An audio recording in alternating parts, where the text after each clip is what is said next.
Welcome to Boise, Idaho. We are moments away from the Mountain West Conference game we have been waiting for all season. Number 5 Boise State playing host to the defending conference champion TCU Horned Frogs, and away we go. Mitch Burrows out to the 40-yard line, giving Kellen Moore, the nation's all-time leader in wins at quarterback, an excellent start to this game. Paul Burmeister and Sean King in the booth. Anthony Herron on the field. Also on the field, Kellen Moore at 74%. Leads the nation in that category. Quality unit up front for Kellen Moore. Nate Potter at left tackle is the stud of that group. And behind him, Doug Martin is out. DJ Harper will start. He went over 100 yards a week ago against UNLV. Doug Martin has a foot injury. He is dressed. We'll wait and see if he does play. Empty backfield now for Kellen Moore. Quick flip out wide. Matt Miller, the freshman. Gain of 5 to bring up second down 5. TCU defense up front, led by Stanley Mapunga, leads this team in tackles for loss and also sacks. In the middle, Tank Carter is the reigning Mountain West Conference Defensive Player of the Year. And in the back end, keep an eye on number 41, Jonathan Anderson, been coming on late. A tackling machine, including 17 against BYU 2 games ago.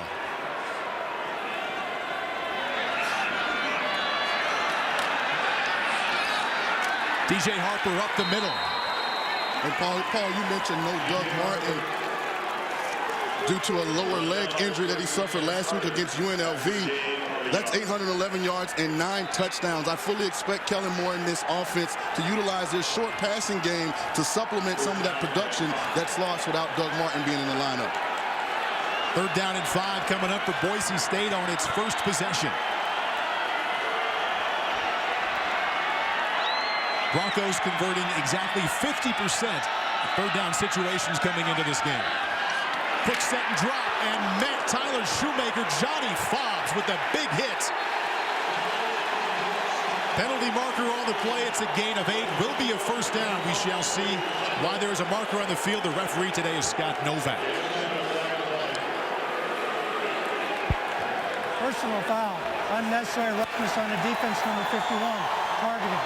15-yard penalty. First down. Number 51 is the linebacker Kenny Kane.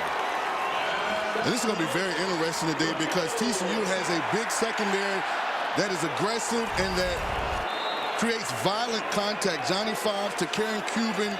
I mean, these guys really come up and lay the hat. Kellen Moore is going to try and utilize this short passing game. We'll see if this Boise Whiteouts can hold up under what I think is going to be a very physical afternoon for them. First down and 10. Boise State on the move. Kellen Moore back to the air. Forces it inside to Shoemaker. Kenny Kane is there. Falls incomplete. Kellen Moore, incredible numbers across the board, but not so much against these TCU Horned Frogs, Sean. You know, Gary Patterson and that TCU defense, they do a good job of playing that matchup zone. They employ a 4-2-5, so they have 5 defensive backs on the field at all times. Really gives them advantage in their pass coverage. Only 2 times in the last 36 games. Kellen Moore with 0 touchdown passes. Both of those efforts coming against TCU in bowl games. DJ Harper picking his way through the middle. And Tank Carter is there to wrap him up, gain of 1. DJ Harper is a good running back in his own right, but he's a different running back than Doug Martin. He's more of an elusive, get him on the edges type of back, whereas Doug Martin is one of those guys who can really be physical and run between the tackles. I think that's a huge loss from this Boise State offense today. I mentioned that Boise State coming into this game converting 50% on 3rd down, already 1 for 1. And Gary Patterson told me the key, get them in 3rd and 6 and more. Well, here's a good situation for their Horned Frogs. 3rd down and 9. Little give inside. Gain of 5. And that is Mitch Burrows, the normal wide receiver, lining up at tailback as Doug Martin again is out with a foot injury. And Boise is going to get creative. They're going to find a way to supplement that loss of production because Doug Martin is not available. You see they bring their slot receiver Mitch Burrows into the backfield, allow him to run the zone play that time with quarterback Kellen Moore. Going forward on 4th and 4, 8 out of 15 the Broncos are so far on 4th down conversions. Kellen Moore sliding in the pocket, firing. That's going to be right at the sticks. Complete to his tight end, Kyle Efaw, and that is a first down. Tackle made by Tank Carter. So Boise State gets the ball on its own 40-yard line. Big return, converting a third down right away, getting the penalty, and now converting on fourth down. It's Moore to Efaw. And Kellen showed a lot of confidence in his tight end, Efaw, right there. And really not a lot of room. Fits that football into a very small window. Mitch Burrows now split out wide to Kellen Moore's right. He has taken a couple snaps at tailback. Tailback right now is DJ Harper. Moore, look at that time. And look at the one-handed catch from Matt Miller.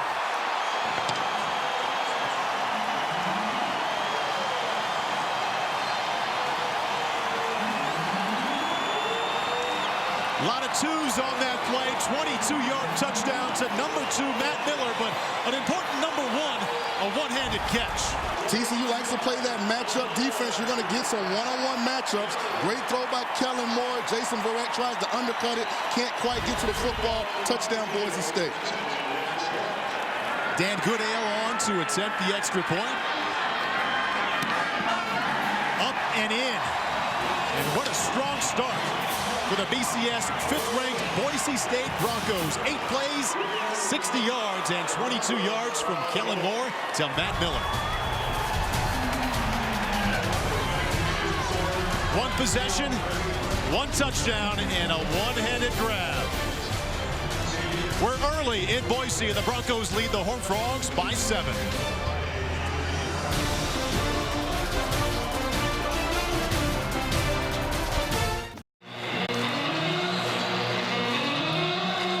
What a first drive for the Boise State Broncos. You see number 2 there, Matt Miller, hauling in a 22-yard touchdown reception from Kellen Moore.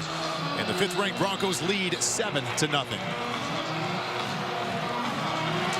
8 plays, 60 yards, 3:33 off the clock.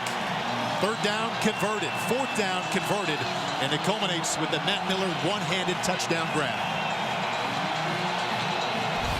Back deep for the TCU Horned Frogs. Number 7 is Greg McCoy. He leads the Mountain West Conference in kickoff return average at a little over 29 yards. And that's just great ball placement by Kellen Moore. You can't teach that. There's some quarterbacks have that ability just to put the football in spots where only their wide out can make a play.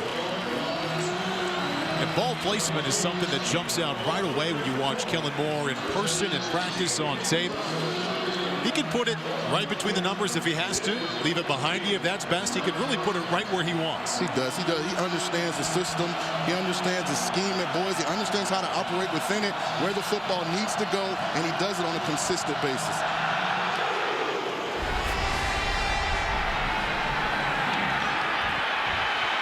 This is Wayman James going nowhere thanks to that Boise State special teams unit. It'll be 1st and 10 from the 17-yard line after a gain of 8. Let's check in for the first time with Anthony Herron. Paul, we already touched on Doug Martin and the iffy situation of whether or not Boise State's starting tailback would play in today's ball game. Just as important, an injury happened last week on the defensive side of the ball where their all-everything defensive tackle Billy Wynn left the game against UNLV, against their opponent last week. He will play. He's dressed in today's ball game, so we expect to see him on the field. Not out there right now, starting in his place, Mike Atkinson, number 99. The tailback is number 34 for TCU, and they will have to wait to run that first play. They'll start on the offense. Number 55, 5-yard penalty, first down. I would have been perfectly okay in understanding, Sean, if there would have been some drop-off from Andy Dalton to Casey Paul Hall, but that drop-off, if there is any, it's been hard to detect. Very true. He's done a good job, Paul. And the most amazing thing about the young sophomore's performance is he's really done a good job of protecting the football. 19 touchdowns to only 5 interceptions entering today's ball game. First down and 15 will be his first play from the 15. Has a hard time with the snap. Scoops it back up and has a wide open Sky Dawson. Just missed him. And it'll be 2nd down and 10. TCU offense led by the sophomore, Casey Paul Hall, putting up very good numbers in his first season starting. And up front, the glue that holds that group together, Kyle Dooley, the former walk-on, making his 37th start here this afternoon. Josh Boyce, just a sophomore, but for the second year in a row, leads the Horned Frogs in receiving yards. Little over 15 yards per reception. This will be second down and 15. TCU took a shot down the field. They run the football effectively. Gary Patterson felt like they can get behind these boys and safeties. True freshman Brandon Carter trying to get outside. Unable to do so. The Boise defense, Mike Atkinson there. Also Tyrone Crawford, gain of 2. Boise State defense, speaking of Tyrone Crawford, leads this team in tackles for loss and also sacks. Only 2 linebackers in the 4-2-5 alignment. Byron Houck second on the team in tackles. First is the safety, the veteran, George Iloka, starting for the 36th time here this afternoon. And Paul, Boise's offense gets all the credit, but they have 2 NFL quality defensive linemen in Tyson Crawford and Shea McClellan. Boise State's third down defense, number 1 in the country. Opponents converting only 26% of the time. And if off his back foot, down goes Paul Hall, drives it into the dirt. And that's a 3-and-out produced by that Bronco defense. this front 4 of Boise State can really rush the passer. They go to a joker look where they have 3 down linemen and they stand up Shea McClellan on 3rd down. A lot of times that causes confusion for the offensive line of their opponent. Aaron Tevis in from his linebacker position to force Casey Paul Hall to rush that throw, and Anson Kelton on to punt. Brings his 39-yard average and 3.5 years of starting experience with him. Chris Potter deep for Boise State. Fair catch on his own 33-yard line. Anson Kelton's punts of 49 yards and a net of 49 with the fair catch. 2 possessions apiece and a 7-point lead, or 1 possession apiece. Broncos by 1.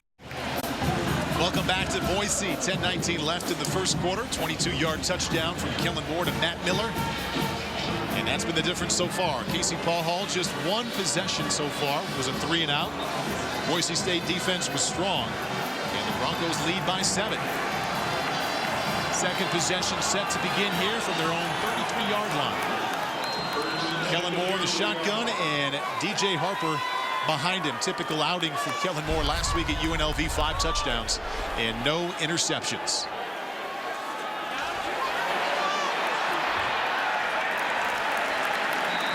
DJ Harper with the carry, and Kenny Kane the tackle. That's a gain of 5. And on that last drive for Boise offensively, that was Kellen Moore's first touchdown pass against this Gary Patterson TCU defense. They've played them twice in bowl games, and Kellen has come away from both of those contests without throwing a touchdown. Mitch Burrows, the wide receiver, now lined up at tailback.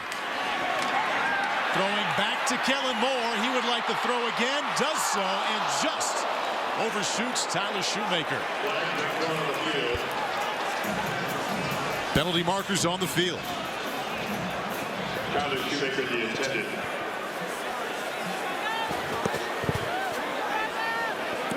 Pass on the offense, number 11. Second pass was forward.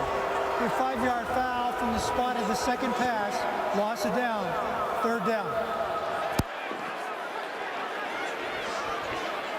You know, Kellen's going to toss this football to Mitch Burrows, and Kellen didn't get enough depth as he nakeds around, and it ended up being a forward pass from him, from Mitch Burrows. So that eliminated Kellen's opportunity to throw the football down the field. But Chris Peterson, they don't have their leading rusher, Doug Martin. They're going to force TCU to cover the entire field, sideline to sideline.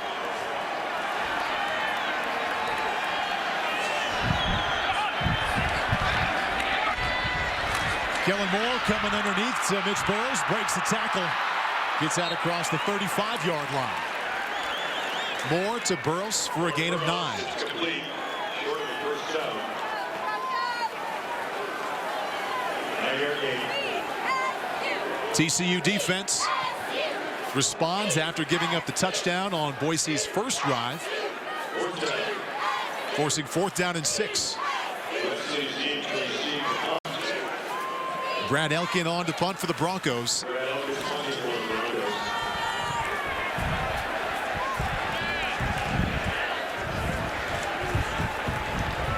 Starting tailback Ed Wesley set to return. Low knuckling punt. Turns out just fine for Boise State, down at the 26-yard line, gain of or a punt of 38 and a net of 38. TCU will take over. Let's take a look at Lowe's building toward the BCS. 39-yard line. Boise State yet to lose and ranked number 5 in the rankings. Oklahoma State winning and looking good winning today, Sean. Texas Tech just has not been the same since they upset Oklahoma. I looked at the halftime score. It was Oklahoma State 49, Texas Tech 0. Matthew Tucker, the tailback. Here comes Jamar Taylor on the blitz. He's picked up. Paul Hall wants to go deep and lays it perfectly to Josh Boyce. Touchdown, TCU.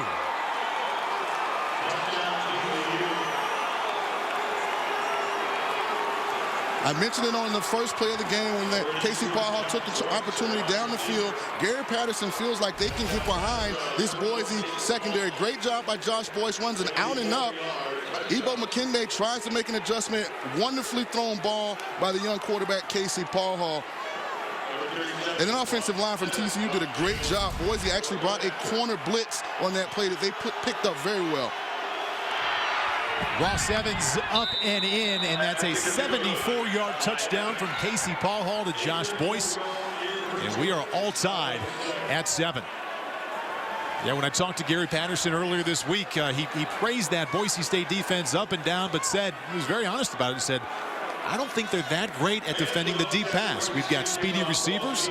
Casey can put it out there, and we're going to take some shots. And it's all going to come down to pass protection. You know, one thing that Boise has done throughout this year is put tremendous pressure on the opposing quarterback, where you don't have time to let those down-the-field routes develop. But if you see Casey has a clean pocket, gives Josh Boyce an opportunity to run a double-move route. Very good young receiver in Josh Boyce, has struggled with some droughts, but big play by the TCU quarterback to tie the football game at 7-7.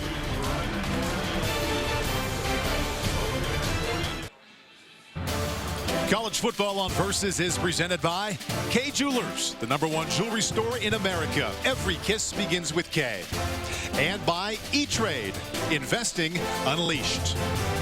And by Foster's, Australian for beer.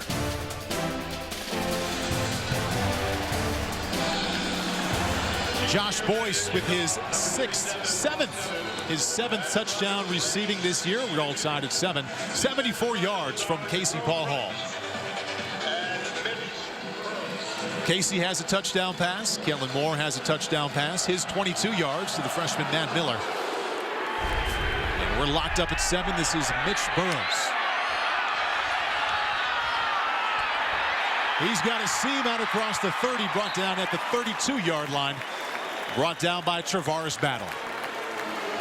And on that 74-yard touchdown from Casey Paul Hall to Josh Boyce, Pete Kwiatkowski, the Boise defensive coordinator, draws up a corner blitz, but TCU has a very senior offensive line. Their right tackle, Robert Deck, does a good job of picking it up, which gives Casey the time to get the football to Josh Boyce down the field. This is something that if they can keep Casey clean, keep him in a clean pocket, they'll have a lot of success throwing the football vertically against this Boise defense. 1st and 10 on the 32. Play action to DJ Harper. Kellen Moore to Geraldo Boldevine. Catch pivot across the 40-yard line. Boise State gain of 12. Tackle made by Kevin White.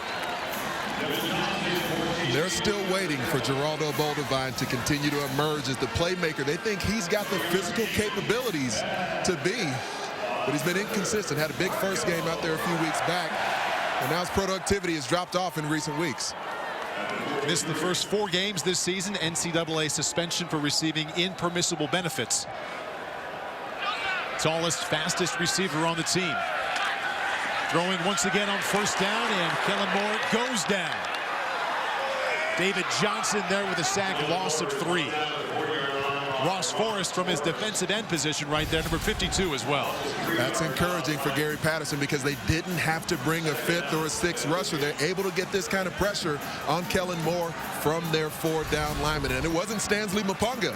He's actually been shut down so far by Charles Leno Jr., the right tackle from Boise.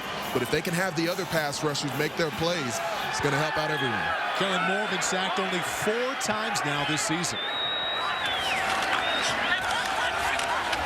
DJ Harper trying to find his way through the middle of that defense. DJ Yendry there meets him first. Ross Forrest is there, so too is Jason Verrett. And if there is a weakness to Kellen Moore's game, Paul, it's the fact that he's not a great athlete. He's not a guy that's going to get outside of the pocket and pick up 20 and 30 yards a clip. Gary Patterson said this is the first time in about 5 weeks that they played a team that didn't have a quarterback that could hurt them actually by running the football. And this is the type of third down situation he wants to see Kellen Moore facing. Third down 11. And Anthony mentioned Stanley Mapunga. You see him standing up. Here comes the blitz. Shuffling away from it is Moore. This is Tyler Shoemaker. Brought down by Takerin Cuba, a couple of yards short of the first down. The gain is 9. We do have a penalty marker down on the 38-yard line. They actually zone dropped him in that instance, but that's a matchup you don't want to watch anytime Boise is in 3rd and long. Comes into the game with 6 sacks on the season. There is no foul on the play for a defensive hold. The offensive player ran right through it. 4th down.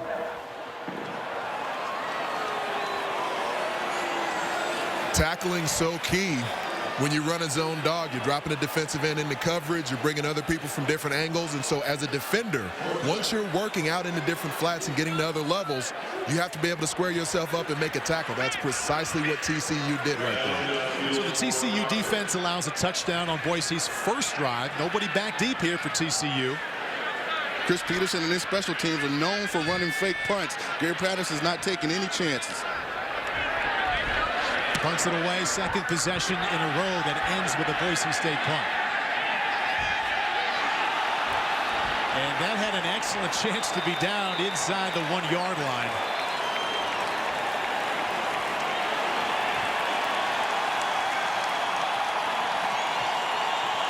It appeared the Bronco was inside the end zone when he touched it first.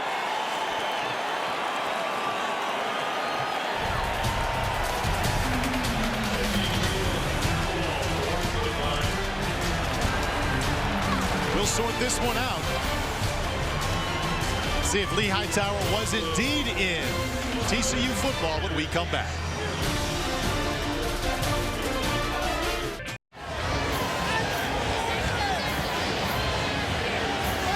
All tied at 7 here in Boise. Interesting scenario there on the punt that was down inside the 1 for Moore. Let's throw it down to Anthony Herron. It's a confusing situation that comes up oftentimes when you're comparing the college game to the NFL game because the rule is different in college football. As a coverage person, you're allowed to cross the plane of the goal line as long as the football itself is kept out of the end zone. And so there are probably a lot of people watching this game at home wondering why you get the ball inside the 1. When the coverage person is obviously in the end zone, it's because the college rule is slightly different than what we see in the NFL.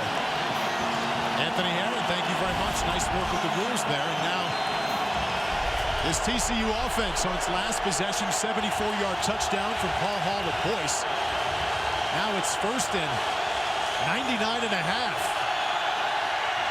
Paul Hall to run, rolling to his left. And fires a strike to Josh Boyce. How's that for confidence in your sophomore quarterback?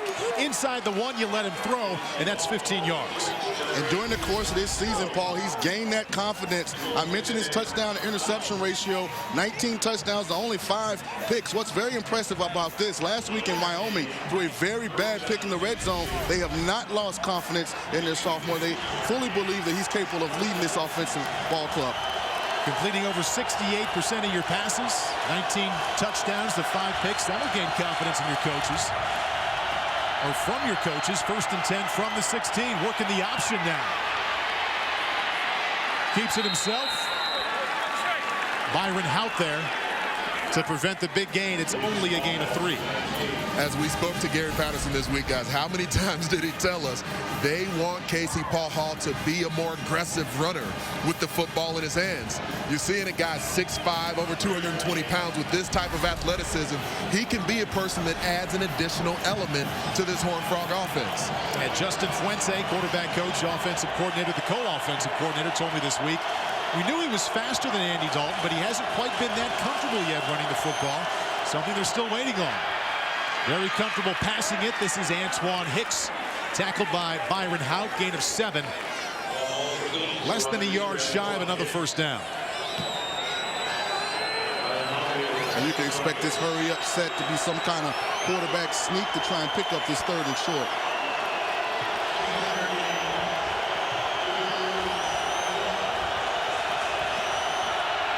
There's the quarterback sneak easily. TCU first down. We do have a late penalty marker. Really thrown right on top of that pile. It's a gain of 2 if it stands.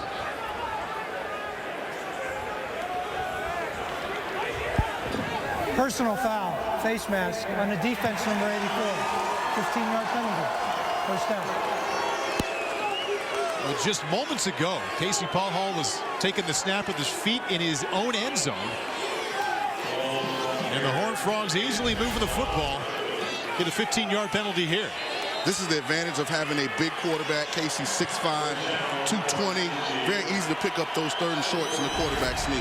And that's not 84, it's 94, the linebacker Byron Howard. 1st and 10 from the 43. Luke Shivers in motion. Ball Hall with the inside give to Wayman James into Boise State territory, and another TCU first down. Gain of 12 for the man who's 2nd in the nation in rushing yards per attempt at 8.5.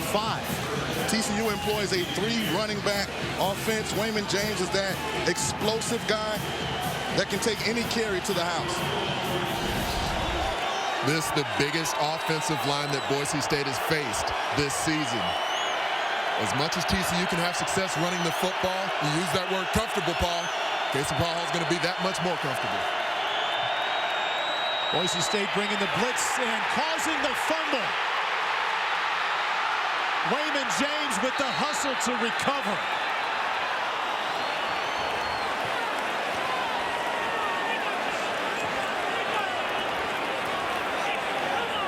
Where the pitch goes wrong for Casey Paul Hall.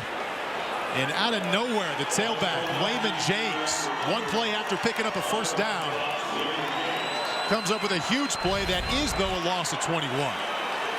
And this is just a great job up top by Boise State. They're going to get penetration. I told you, they have 2 NFL caliber players at defensive end. Shea McClellan and Tyson Crawford are as good as any defensive end tandem in the entire country. We saw TCU with some ball handling issues several times last week against Wyoming. That's where they need Paul Hall to be better.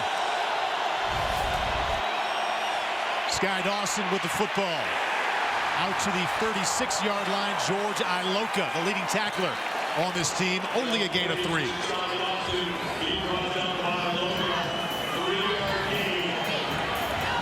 The 3rd down and 28.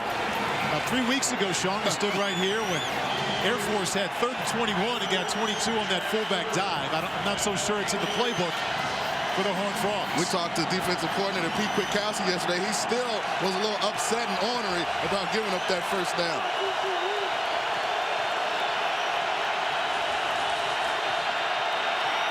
Fake to Tucker. Dawson once again, quick moves, but going nowhere. Jarrell Root with the tackle, gain of 2. And that 21-yard loss on the fumble that was recovered by Wayman James leads to a punting situation for the TCU Horned Frogs. 3rd down so key, game in and game out. And we're watching today the top 3rd down offense in TCU in the entire Mountain West Conference against the top 3rd down defense in all of college football in Boise State. Anson Kelton on the punt. Just gets it off, and that's a beauty. Chris Potter lets it go. And into the end zone it goes. Punt of 62 yards, and it'll be a net of 42. Wondering who the top 2 programs since 2005 are? We've got them right here. The Broncos and the Horned Frogs, an unbelievable run of success. The consistency to year in and year out put a product on the field that can win 10, 11 ball games. It's really impressive. You talk about the non-AQ schools and how much noise has been made about the Boise's and the TCU's. These are the 2 programs that have been at the forefront of all of that. They've done it the right way. They produce good kids. They play a good brand of football. Boise State's first possession led to a touchdown. The last 2 have ended in punts.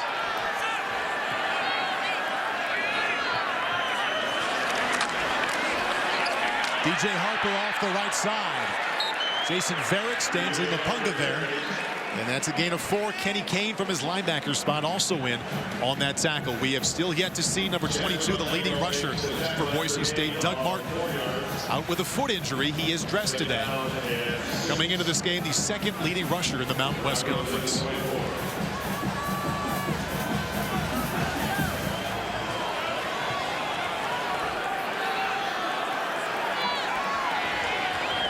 Second down 6. Moore now has trips wide receivers to his left. Looking deep, and that'll fall incomplete. Late penalty marker as Tyler Shoemaker held up a little bit there by Devin Johnson, number 26. Pass interference on the defense, number 26. 15-yard penalty. First down. Devin Johnson, former walk-on. Coming into this season, the only tackle he had in his career came in the Fiesta Bowl against Boise State after the 09 season. A little too much contact as they move down the field. Boise's not a team that can line up and be dynamic on the edges, just take 5-step drops and throw takeoffs. They have to be creative in how they induce downfield passing, and they do that a lot with guys like Tyler Shoemaker. DJ Harper on 1st and 10, breaking a tackle and breaking into TCU territory to the 28-yard line. Greg McCoy finally makes the tackle, but DJ Harper has 32 hard-earned yards. Doug Martin, known as a guy who's deceptively fast as a tailback, but DJ Harper, there is no doubt about it. He is lightning in a bottle when he gets the football in his hands. This is the gear that's now back for DJ Harper as a ball carrier after both ACL injuries he suffered throughout his career. It's difficult to imagine whether or not that's going to come back, but when you watch him down here from field level in person, you see this guy has every gear necessary. And that tackle he broke in the backfield, none other than Tank Carter, the most decorated defender in the Mountain West Conference. The reigning Mountain West Conference Player of the Year and also Rose Bowl defensive MVP. Pretty even so far in total yards. Boise with 114, TCU with 98. The important numbers on the scoreboard. We are all tied at 7. Boise State and TCU heading in to quarter number 2.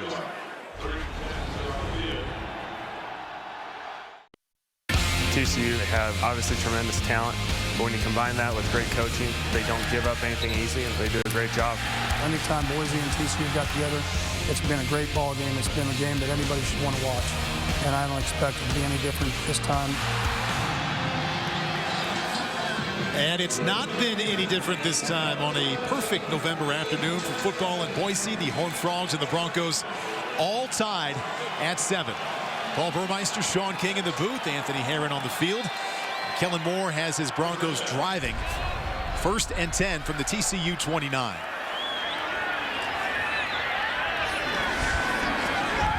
Play action to Harper. Delivers a little bit high, maybe too high to his freshman receiver. Matt Miller falls incomplete. First quarter awfully balanced for the Bronco offense. 8 runs, 8 passes. Kellen Moore 7 for 9. Casey Paul 5 for 7. Top 2 ranked quarterbacks in the Mountain West Conference. The only game today that features 2 quarterbacks that are ranked in the top 10 nationally. You expect numbers like that, Sean. Very similar, these 2 ball clubs. Both play really good defense. Both are aggressive and physical, and both get good quarterback play.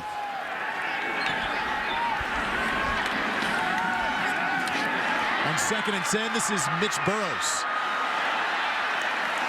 That's the football on the ground. TCU believes it has the ball.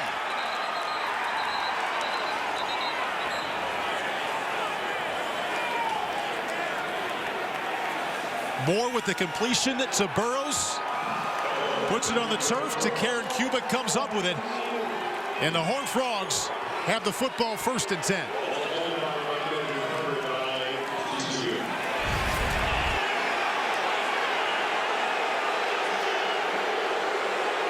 Devin Johnson, former walk-on safety, causing that fumble right there. And that's all hustle, Paul. He was not on the play side, came all the way from the back side of that play, never quit, never gave up, makes a big play for this TCU defense. Only the 9th turnover of the season for the Boise State offense. Coming into this game, they had 8, the fewest in the Mountain West Conference. Now, it appears Prior to the ball being snapped, the last play is under further review. replay booth takes a look at every single play, and they're going to take a closer look at this one. Take a look at it in slow motion. The Kellen Moore completion to Mitch Burrows is the knee down before the ball comes out.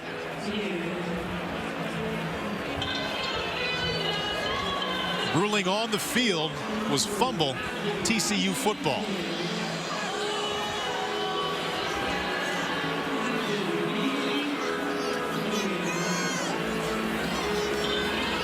Sean, what do you think?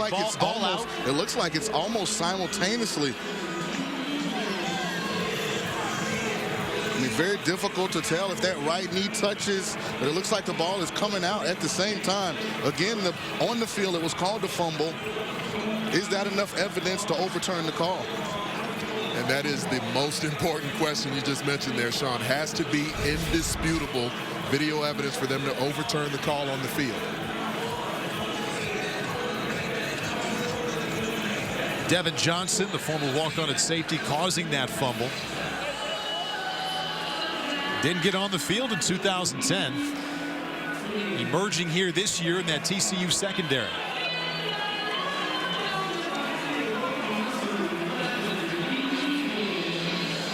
I was just behind the head linesman as it took place in live action. Appeared to me to be the proper call at the time. It's close. It's very close. And this is where it matters a whole lot, Sean, that it was called on the field a fumble. And if you look, it's that right knee of Mitch Burrows is on the ground, and is that football coming out? It looks like it's already been dislodged.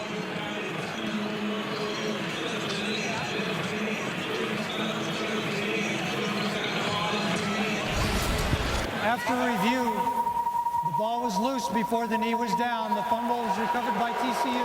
First down. Mitch Burrows' fumble recovered by Karen Cuba. Call stands. Casey Paul comes back out on the field once again. And ball security for these Boise wideouts. I mentioned it on the first drive, Paul. That TCU secondary is big. They're aggressive. To Karen Cuba, Devin Johnson. I mean, they really bring the hat. First down and 10 from the 22. And Wesley. No gain.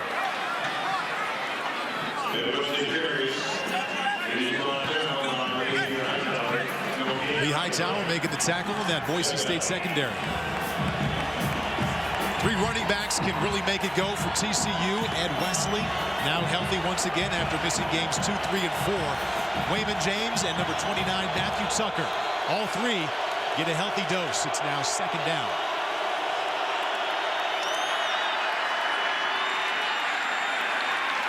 Ed Wesley up just across the 25-yard line. Gain of 3. George Iloka with the tackle.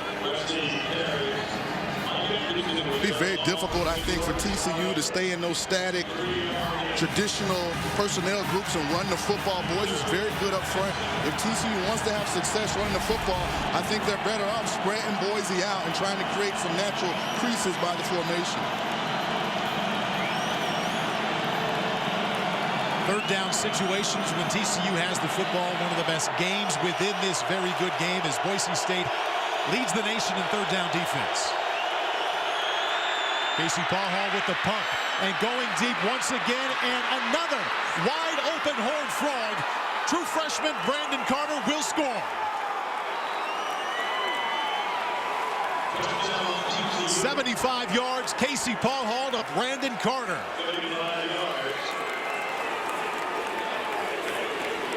And Paul, this is that old-fashioned 200 jet sluggo. You're going to get a slant and go by Brandon Carter.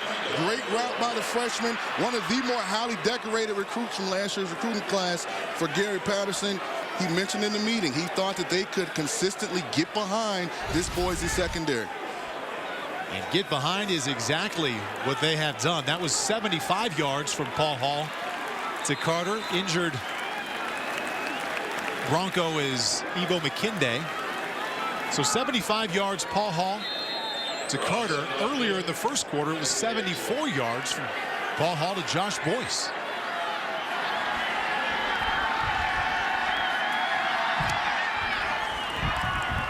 Ross Evans up and in. And after trailing 7-0 the passing game, very good defense, bringing TCU right back. Casey Paul Hall knew exactly what to do with the turnover forced by his defense. Hit Brandon Carter for a 75-yard score. Casey Paul Hall has 2 touchdown passes today, and the Horned Frogs have a 7-point lead.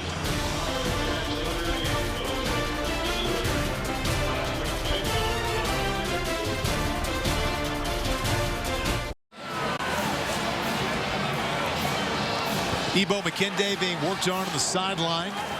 Victimized moments ago. Casey Paul Hall, 75 yards to Brandon Carter. Paul Hall now 6 out of 8. 175 yards, 2 touchdowns, 1 to Carter. 74 yards to Josh Boyce earlier, and that 75-yard hookup from Paul Hall to Carter, the longest play from scrimmage for TCU this season.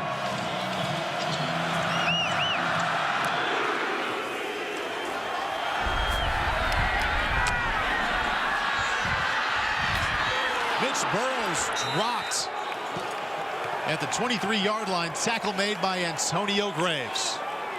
And Ebo McKinday, the Boise corner, he gets caught looking into the backfield. He knows it's 3rd and 8. He sees Brandon Carter, the freshman receiver from TCU, run that slant. All he's thinking is pick 6, touchdown.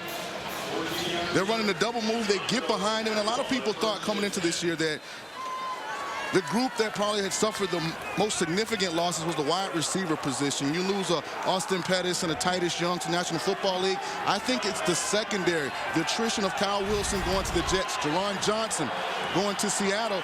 Their best cover corner, Jarrell Givens, they lost a couple weeks ago to a season-ending injury. I think that's where this Boise defense is weakest, is at the cornerback spot. First down and 10. This is DJ Harper cutting it back. And he is met by Kenny Kane. Gain of 2. And how many programs can lose the top tackler from a year ago, Tanner Brock, out for the season with an injury, and step up with a Kenny Kane? And Kenny Kane is actually a young man that I know personally. My backup quarterback at Tulane, Jeff Curtis, is the assistant head coach at John Curtis Christian down in New Orleans, Louisiana, which is where Kenny Kane attended high school. From Metairie, 4-time state champion in high school, also a member of the 4x1 state championship track effort in high school as well. Horned Frogs with a blitz. Kellen Moore to Matt Miller to beat it right at the first down marker for a gain of 8. Greg McCoy with the coverage for TCU. This is what you call a now route. Matt Miller's just going to come right now down the line of scrimmage. Great ball location by Kellen Moore. And offensively, I think this is what Boise is going to have to do. They're going to have to utilize that quick, short passing game to supplement not having Doug Martin. The first down line is brought to you by Geico. Just enough for a first there. It's 1st and 10 Broncos.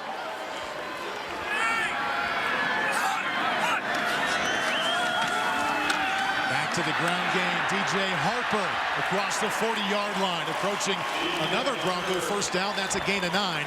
And McCoy once again with a tackle.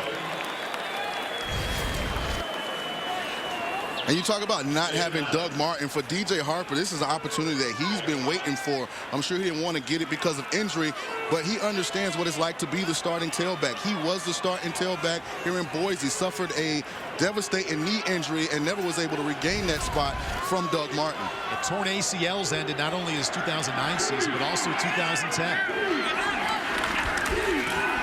Coming right back to him.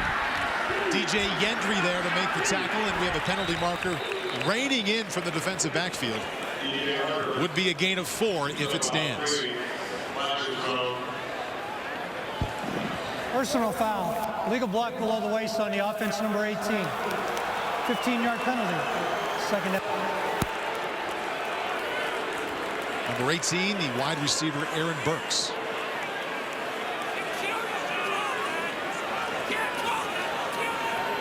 And Aaron Burks is going to come in and actually block Johnny Fobbs, the TCU safety. And a new rule in college football this year, you can't cut block at that angle. You have to be in front of the defender in order to cut block him down the field as a wide receiver. DJ Harper now 8 carries, 56 yards. And one of my questions coming into this game, knowing Doug Martin may miss some or all of this game, and again, we've not seen the normal starting tailback Doug Martin out with a foot injury. Could DJ Harper maintain that 5.1 yards per carry average as the starter? Well, right now, 8 carries, 56 yards, averaging 7. So he's answering that with an exclamation point so far through a quarter and 5 minutes.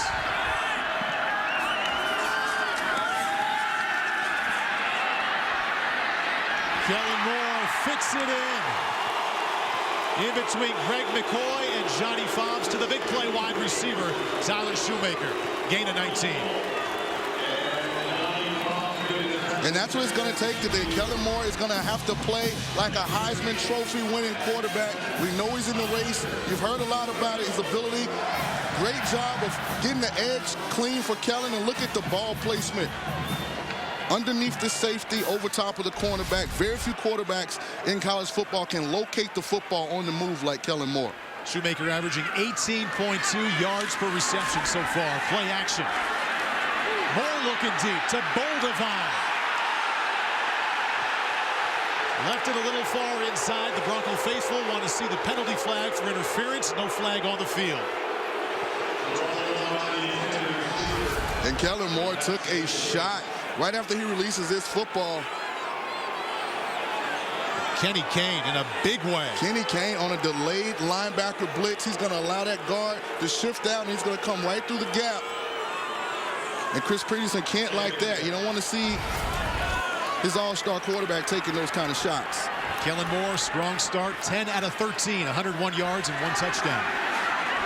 Setting up the screen to Burrows, and Tate Carter not fooled. Also not blocked, and that's a gain of 2. With as much as TCU moves their defensive front, it makes the job of the linebacker that much more important for him to be able to fit properly. You see Tate Carter, you see Kenny Kane, they both scrape over the top. You're not going to see them really pull the trigger and hit the A-gaps too soon. Nice read here from Carter. Able to just undercut that block and make a one-on-one tackle. That'll bring up 3rd down and 8.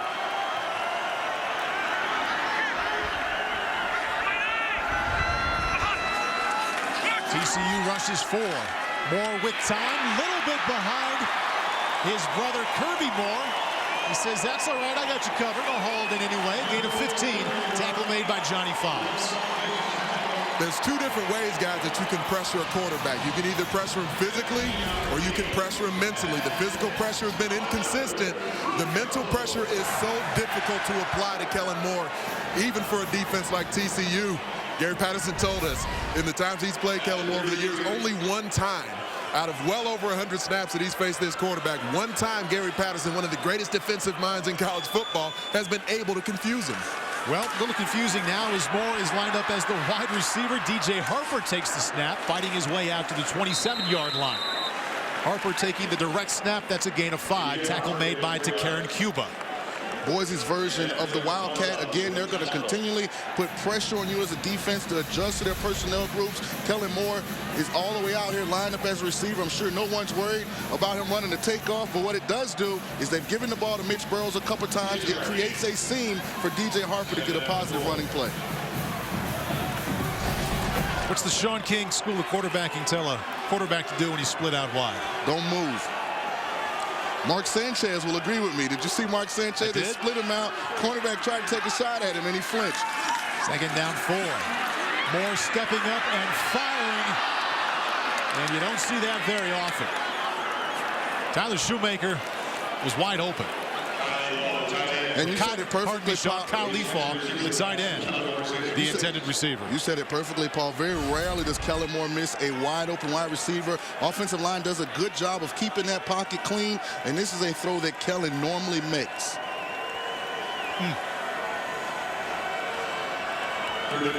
Kyle Leafaw has 10 career touchdown receptions. For a moment there, I'm sure he thought he had 11. Coming right to him. This is the 10th play of the drive right now. 3rd down and 4.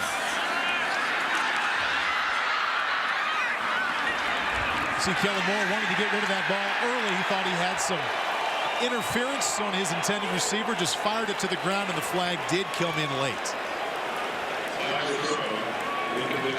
I'll be interested to see if this is on Ross Forrest, one of the defensive linemen from TCU. Holding on the defense, number 52. 10-yard penalty, first down. Anthony, you had that one pegged. Initially, he played it precisely how you teach a defensive lineman to play it. He got upfield, he smelled a rat, he planted that foot and got back downhill, but then he held the tailback once he sniffed out the screen. And Ross Forrest back in 2008 became just the first walk-on as a true freshman to play under Gary Patterson. Has since become a regular. Making his 5th consecutive start here today.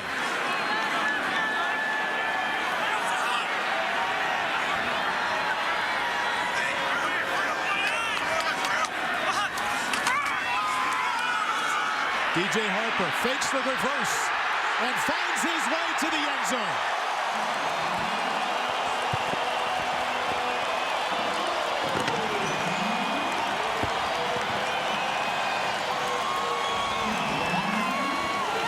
He who hesitates as a defender is lost.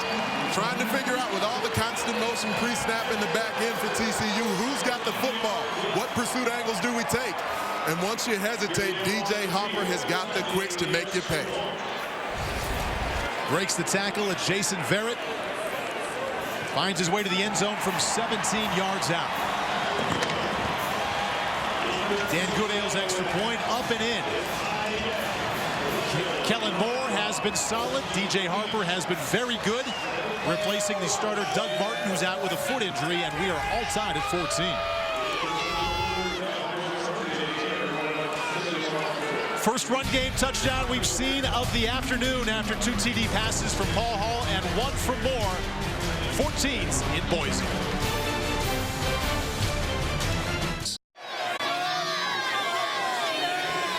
On January 2nd, we will officially become part of the NBC Sports family.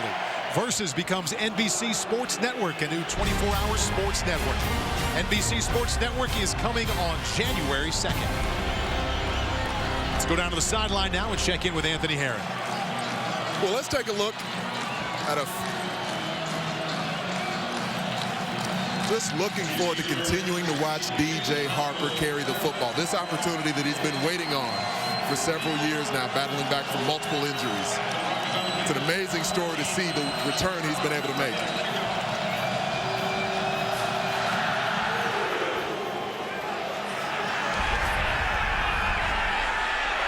Greg McCoy going to bring it out. Penalty marker on the field as McCoy goes down to the 37.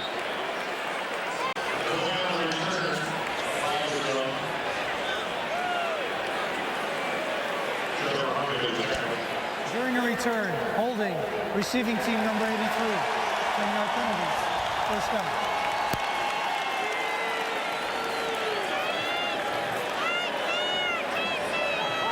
All right, Anthony, go ahead and continue your thoughts there on DJ Harper.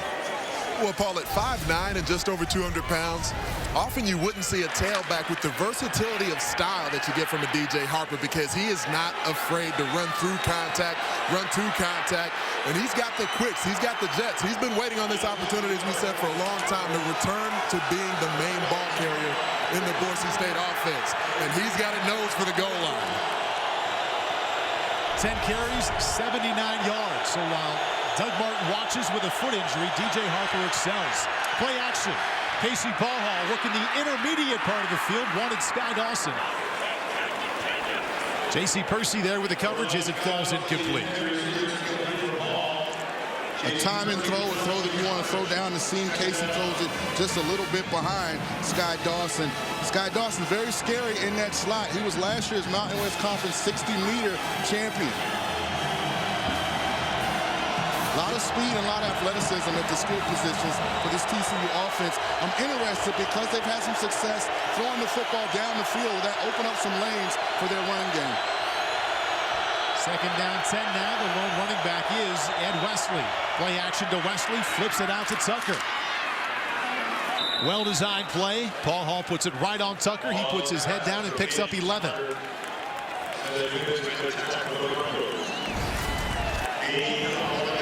So many dynamic playmakers. Ed Wesley gets the attention of the defense. Matthew Tucker is able to outflank Shea McClellan on that play. First down, TCU. Matthew Tucker leading this team in carries with 97 coming into the game. First down reception there. It's first down and 10 from the 31.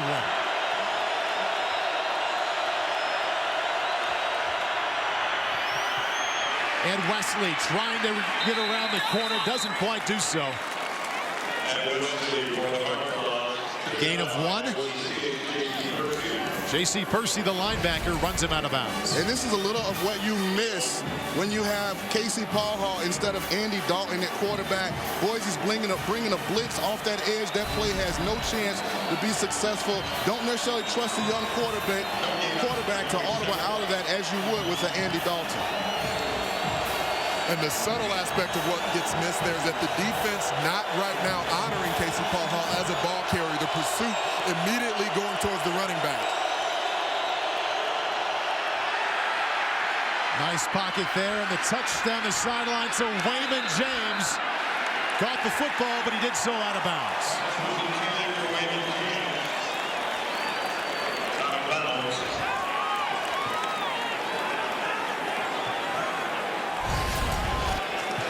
A little wheel route out of the backfield by Wayman James. They got the matchup that they wanted.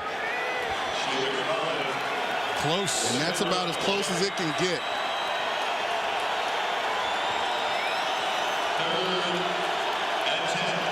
Well, if that play is not reviewed, we'll have third down and 10.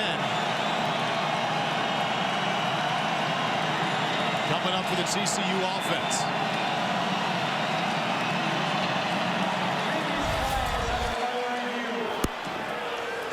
So the play is under review. Second play under review here this afternoon. First one, the fumble by Mitch Burrows, was ruled a fumble on the field, and that play stood.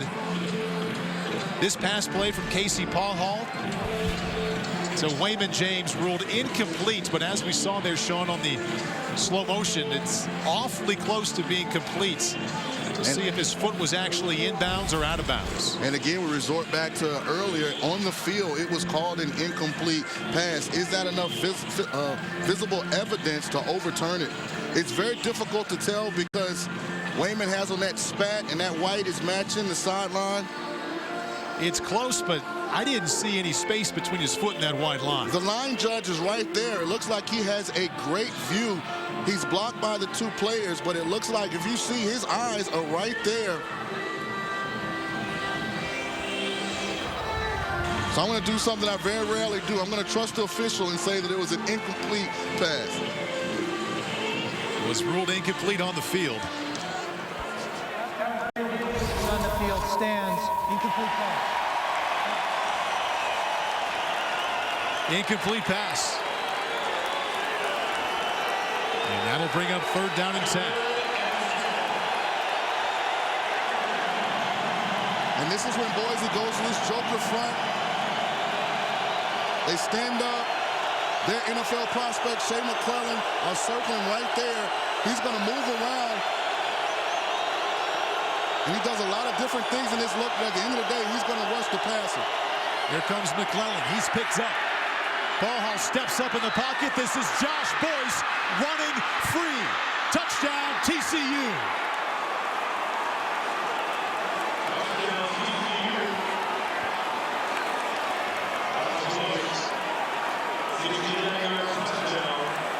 .69 yards, Casey Paul Hall to Josh Boyce on 3rd and 10. Casey Paul Hall now has touchdown passes of 74 and 69 yards to Josh Boyce and 75 to Brandon Carter.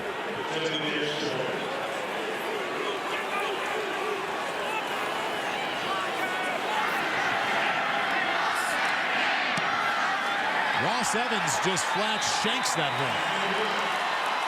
Straight pull to the left, and the lead remains at 6 for TCU, at 20-14.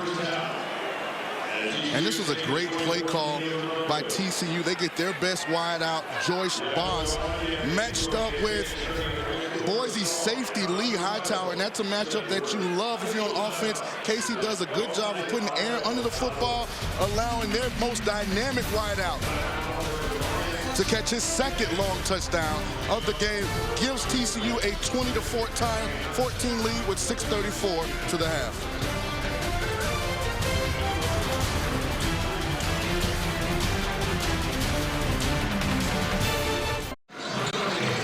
Casey Paul Hall with 3 touchdown passes. The Horned Frogs with a 6-point lead. Let's go to the sideline and check in with Anthony Herron. And this is old goodie that you got from the old playbook. It's called double post. You get Josh Boyce matched up with Lee Hightower, who's filling in for Ebo McKinday, who left the game with an injury. Chris Peterson's going to have to find a schematic change that he likes, because they're not capable of matching up on the edges man-to-man with these TCU wide receivers. And Sean, you mentioned Ebo McKinday being out of the game. He will be reevaluated at halftime along with Jamar Taylor, the other starting corner from the Broncos.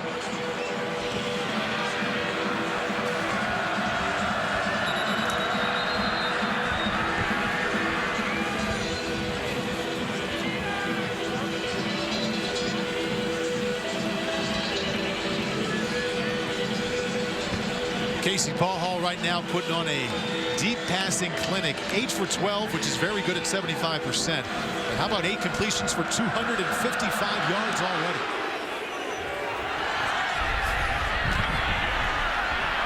Mitch Burrows out to the 31-yard line. Let's check in now with Anthony Herron. When you talk about pressuring a quarterback, and I told you, you can do it 2 ways, either mentally or physically. And the surprising thing so far in this game, the physical pressure hasn't been there, and it's allowed Casey Paul Hall to get as comfortable as you want to be as a young quarterback. This is the best defensive front he's faced. Some of the injuries on the backfield, they're able to take advantage of it. Paul and Sean, you guys touched on it early in the football game. He's got a strong arm. He's able to throw that deep ball, and they are featuring that almost exclusively here so far. And one of the particulars of Casey Paul Hall's development that I think goes overlooked is the fact that he was able to be mentored by Andy Dalton. Actually got to sit with Dalton for 2 years, see him play, see how he handled different situations, experience his decision-making, and that's an invaluable asset as a young quarterback to have been able to learn under someone as successful as Andy Dalton was at TCU. Injured Horned Frog Antonio Graves. Good to see Antonio walk off the field. And to cap off what you said there, Sean, I think that Casey came in with a lot more experience than most sophomores. He graduated early high school, so he had 3 springs, 3 training camps heading into his first season as a starter. So awfully seasoned for just a sophomore. Kellen Moore gives to DJ Harper. Out to the 34-yard line. He thought he was not down. Do believe he was, and that's a gain of 3. DJ Harper and his success here through a quarter and a half been a real story already. That's Kenny Kane limping off the field for TCU. Starting tailback and the #2 rusher in the Mountain West Conference, Doug Martin, out with a foot injury. And DJ Harper now 11 carries, 82 yards, and 1 touchdown. 3 steps in rhythm. Kellen Moore to Matt Miller. Gain of 8 and a Boise first down. That connection provided the first score of the day, 22 yards out. And that's good for a first down. And this is a route that Peyton Manning and Marvin Harrison got a lot of mileage on. It's called 82 Z dig. That outside receiver pushes up 5 yards and comes straight across.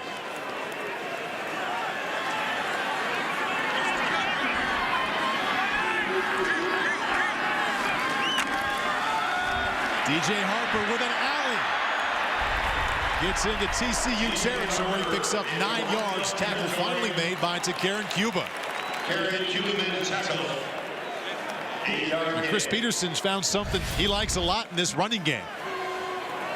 TCU moved their defensive front again, and we talk about the fits from the linebackers. So important. Tank Carter's the guy who he's more the thumper. He picks blocks off of the front, and it's important. We saw Kenny Kane limp off the field a moment ago. Now Chris Gardner in the lineup. He needs to be the guy that flows over the top.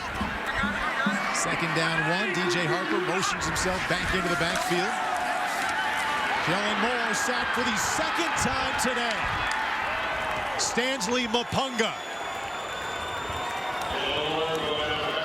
now has 7 sacks.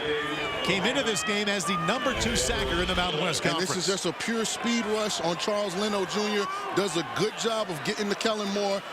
Good job by TCU in that secondary, taking away Kellen's first and second option, which gave Mapunga time to get to the Boise quarterback. Guys, I love watching a young pass rusher continue to learn the game. He's getting a better feel for how to set up an offensive tackle. He's exclusively shown speed to Leno Jr. earlier. Now he showed him some power. 3 sacks coming into the game on Kellen Moore. Been sacked twice already. Here comes the blitz. Moore with time. And leaves it a little bit too far in front of Matt Miller. Miller was open.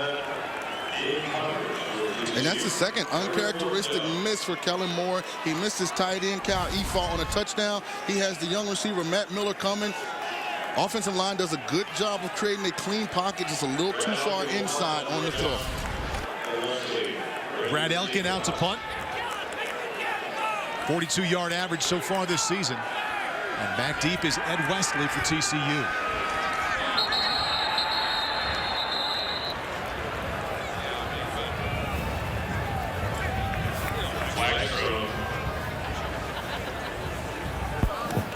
False start.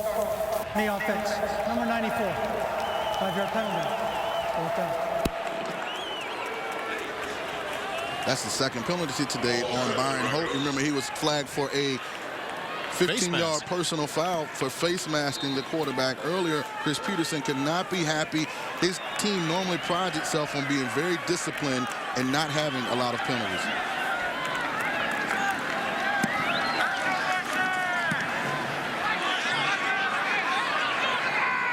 Ed Wesley not going to get a chance to bring that one back.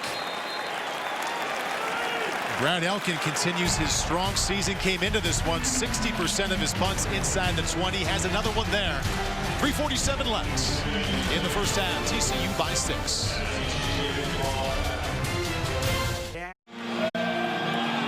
Casey Paul Hall's Horned Frogs up 20-14, and he has 3 touchdown passes and 255 yards passing already. And we talked about that mentorship, Casey being able to learn under Andy Dalton for 2 years.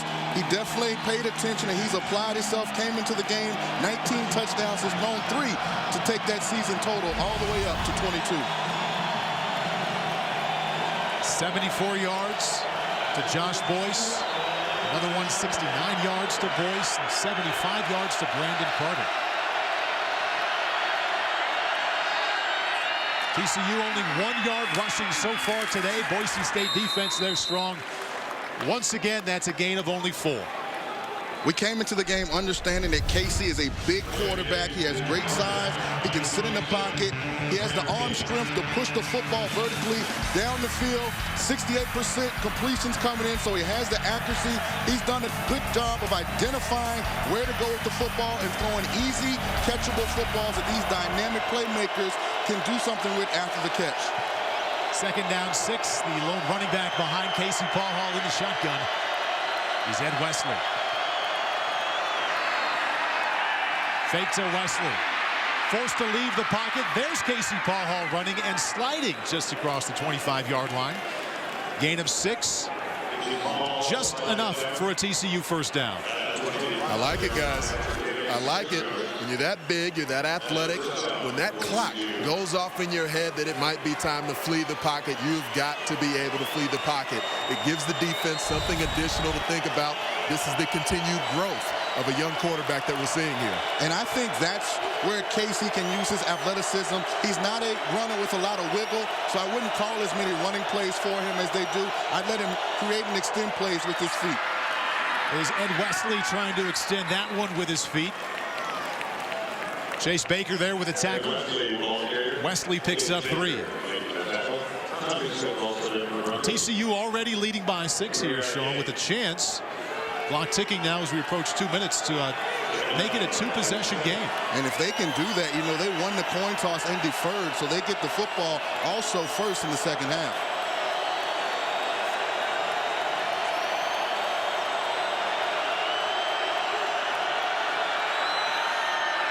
Ball Hall, play action, rolling to his right.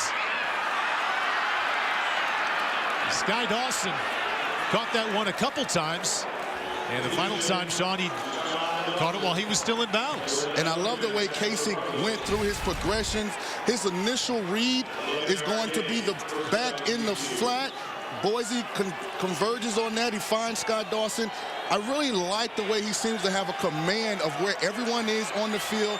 He understands how to operate within the scheme of what they're trying to do offensively at TCU.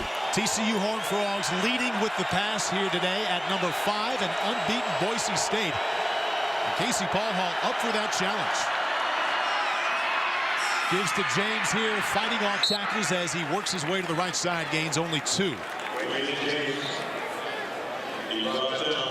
Coming up on the Geico halftime report, we'll get the latest from Penn State from NBC News. Also, Liam McHugh, Doug Flutie, and Roland Williams will get you caught up on all the college football scores and highlights. Plus, a preview of tonight's showdown at FedEx Field between Maryland and Notre Dame, a game you can watch on NBC. And TCU does not seem to be any rush. The clock is under 1 minute. You'd anticipate they would go in some kind of 2-minute mode after this play. Paul Hall forces that one into Josh Boyce.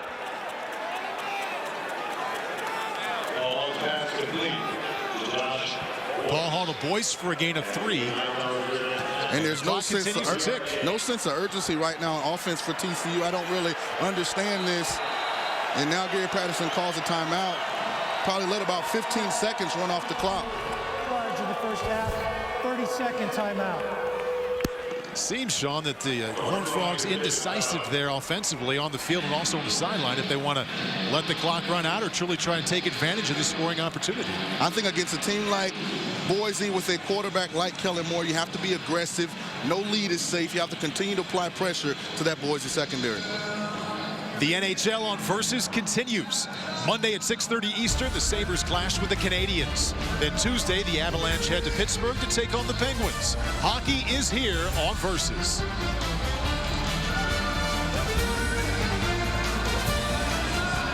Well, so far, the deep passing game, the story in this game, and the story provided by Casey Paul Hall and the Horned Frog offense. 2 touchdown passes to Josh Boyce and 1 to Brandon Carter. TCU leads by 6, 31 seconds left.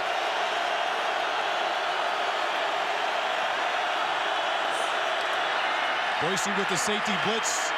Paul Hall underneath. Sky Dawson almost put that ball on the turf. Picks up a TCU first down, gain of 8. Second charge in the first half, 30-second timeout.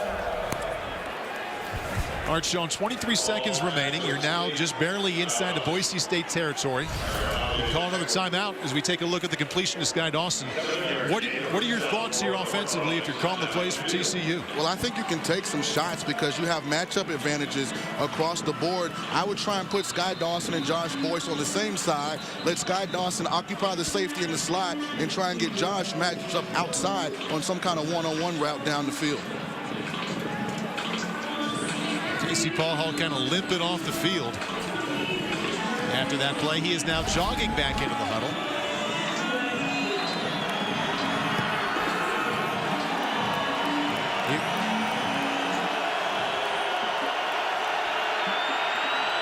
First down and 10 from the Bronco 49. Empty backfield for Paul Hall. Steps into the pocket and fires, and a catchable football for Sky Dawson. Can't come down with it. 18 seconds remaining. And it's ironic they did what I suggested and put Sky and Josh to the same side. I think Casey was actually throwing this ball behind Sky to Josh, who's coming in. Sky gets turned around a little bit and actually gets in the way of where the throw was actually intended. 1 timeout remaining here. And if the Horned Frogs do get into field goal territory, it's a good thing because Ross Evans connected on his last 8 field goals after starting the season 3 out of 6. Broncos blitz. Paul Hall beats it. Ed Wesley out of the backfield. To the 39-yard line, right at the first down marker, a gain of 10. Timeout, TCU. 3rd and final in the first half, 30-second timeout. TCU offense did a nice job of picking up that blitz. Casey was pretty calm in the pocket. You know, you look at the poise, a young quarterback, doesn't panic under the blitz, understands that Ed Wesley is coming out of the backfield on that check down route. Ed Wesley has to do a better job right there, getting north and south and picking up that first down where the clock starts automatically and they can spike it and save that last time out. TCU's almost getting into the danger zone here, guys. All their touchdowns have been of the 60 and 70-yard variety. If they get too close to the end zone, they may not score. So no timeouts left, Anthony and Sean. 10 seconds left. Obviously can't kick a field goal from here. Got to keep this one toward the sideline or just take a shot at the end zone. One or the other. I try, if you can find a way to pick up 11, 12 yards on a dig route, you could potentially spike it and have 1 or 2 seconds left. Broncos rush 3. Ball Hall flushed out of the pocket and just gets rid of it. And now 4 seconds remaining in the first half. Big number 99, Mike Atkinson. He just wreaked havoc on the interior of the TCU offensive line. More snaps today from Atkinson inside because Billy Wynn has yet to step onto the field as I've seen so far. When you go with 3-man pressure and you're able to get heat that quickly on the quarterback, especially from right there inside at the nose position, it messes up the entire rest of the play for an offense.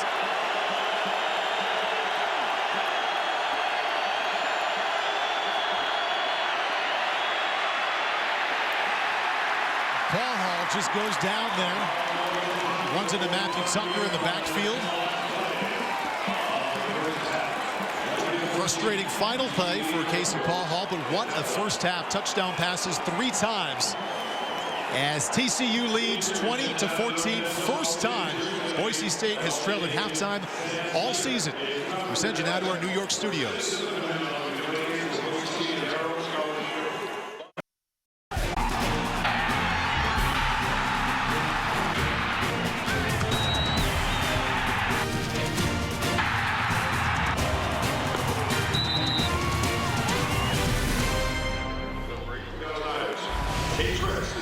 And what a game it's been so far through 2 quarters. TCU leading unbeaten and 5th ranked in the BCS.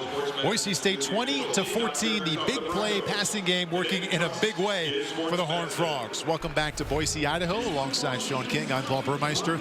And we mentioned already today that this is the only game in the country that features 2 top 10 rated quarterbacks in the country. And right now, Casey Paul Hall's been the best quarterback on the field. I would agree. And coming into the ball game, I felt if Casey didn't turn the ball over, if he just managed the game, TCU would have a chance. He may end up being the reason why they win this ball game. Kellen Moore hasn't been too bad either. 13 out of 18 is not so bad either. Let's take a look at the Capital One coach's playbook. Sean, take it away. And one thing that TCU has done a great job of is picking up the blitz. Boise State linebacker Shea McClellan is going to come off the edge. Matthew Tucker, the TCU running back, sees it, recognizes it, stiffs it. This is what Casey's done a good job. TCU has matchup advantages versus Boise on the edges. Josh Boyce gets matched up versus the safety, Lee Hightower. Doing a good job of getting his guys the ball vertically down the field. I knew he had the arm strength, but he's been very accurate. His ball location has been outstanding. 12 out of 18 for 286, 3 touchdowns, and 0 interceptions. The Horned Frogs leading the Broncos 20-14 at halftime. Moments away from the start of the 3rd quarter. TCU leading 5th-ranked Boise State 20-14. On the sidelines is where we find Anthony Herron and Gary Patterson. Gary, you guys averaged 72 yards per touchdown pass in that first half. How are you able to be so effective with the deep ball? Well, we've done play action. Sometimes you just get lucky with it, but we thought we could do some movement, stutter and goes, and do some things where we could get them to stop their feet, a couple slant goes, and we were able to do that so far. On the ground, they were able to be effective with DJ Harper. How do you show up that ground attack? You got to tackle. We let 3 big runs out because we didn't tackle. We just got to play, and you know when you come to Boise, you got to go take the ball game. So we got 30 minutes to go win a ball game. Great game so far, Coach. Good luck in the second half. Ball. Anthony, Coach, thank you very much. And Boise State trailing at halftime doesn't happen very often. In fact, the last time the Broncos were down after quarters 1 and 2, December of '07 against East Carolina. There's no quitting this Boise team. The one thing I do know, 20 will not be enough for this TCU team to pull the upset today. They're going to have to come out this second half and be just as aggressive as they were in the first half. We'll see what streaks live there live here in the second half. Boise State, 35 consecutive wins at home. TCU, 21 consecutive conference wins and 11 consecutive on the road. Greg McCoy from his own 9. Greg McCoy weaving his way out to the 38-yard line. Nice piece of returning by the man who leads the Mountain West Conference in return average at 29.1. Let's check out the Foster's first half stats. And the turnover won by Boise State was a big one. Broncos came into this game with the fewest turnovers in the Mountain West Conference.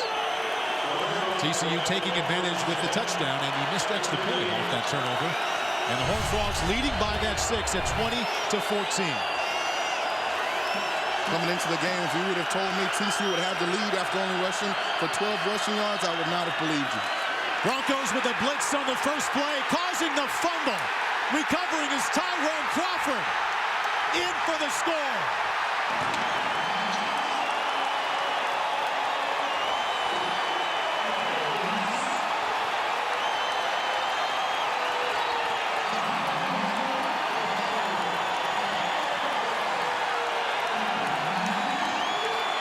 First play from scrimmage in the second half, fumble. Tyrone Crawford, 32 yards later, has 6. And that senior wide receiver, Anthony Hicks, he does not make a lot of mistakes. Normally is Mr. Reliable, but a terrible error, terrible way to start the second half for TCU. Extra point good by Dan Goodale. And just like that, huge play from the Bronco defense. And Boise State leads by 1. And all this is, Paul, is just a power sweep. They're going to try and run it with the wide receiver. Boise gets penetration. Byron Hope, who's had a couple penalties go against him, causes the fumble. Tyrone Crawford picks it up. Touchdown, Boise State. Just like that, this game changed. Tyrone Crawford came into this game leading the team in tackles for loss and sacks. This doesn't count as either one of those, but maybe his biggest play of the season so far. That tied the game at 20. Extra point makes it 21-20. Gotta love how the Broncos come out aggressive with the linebacker blitz on the first play, causing that fumble, and Tyrone Crawford, the man on the spot. Well, to beat a team like Boise on the road, they never lose here at home. You're going to have to beat them. They're not going to give you the game. They're going to keep fighting. They're a tough, they're a gritty team. If TCU wants to pull the upset today, they're going to have to earn it. And a good theme continues for Tyrone Crawford and the Boise State Broncos over the last 5 games, outscoring opponents now 72-3 in the third quarter, winning 7-0 in this third quarter. Here's Greg McCoy from 4 yards deep, going to take a knee. And Casey Paulhall will come out and try this again from the 20. This time, though, trailing by 1.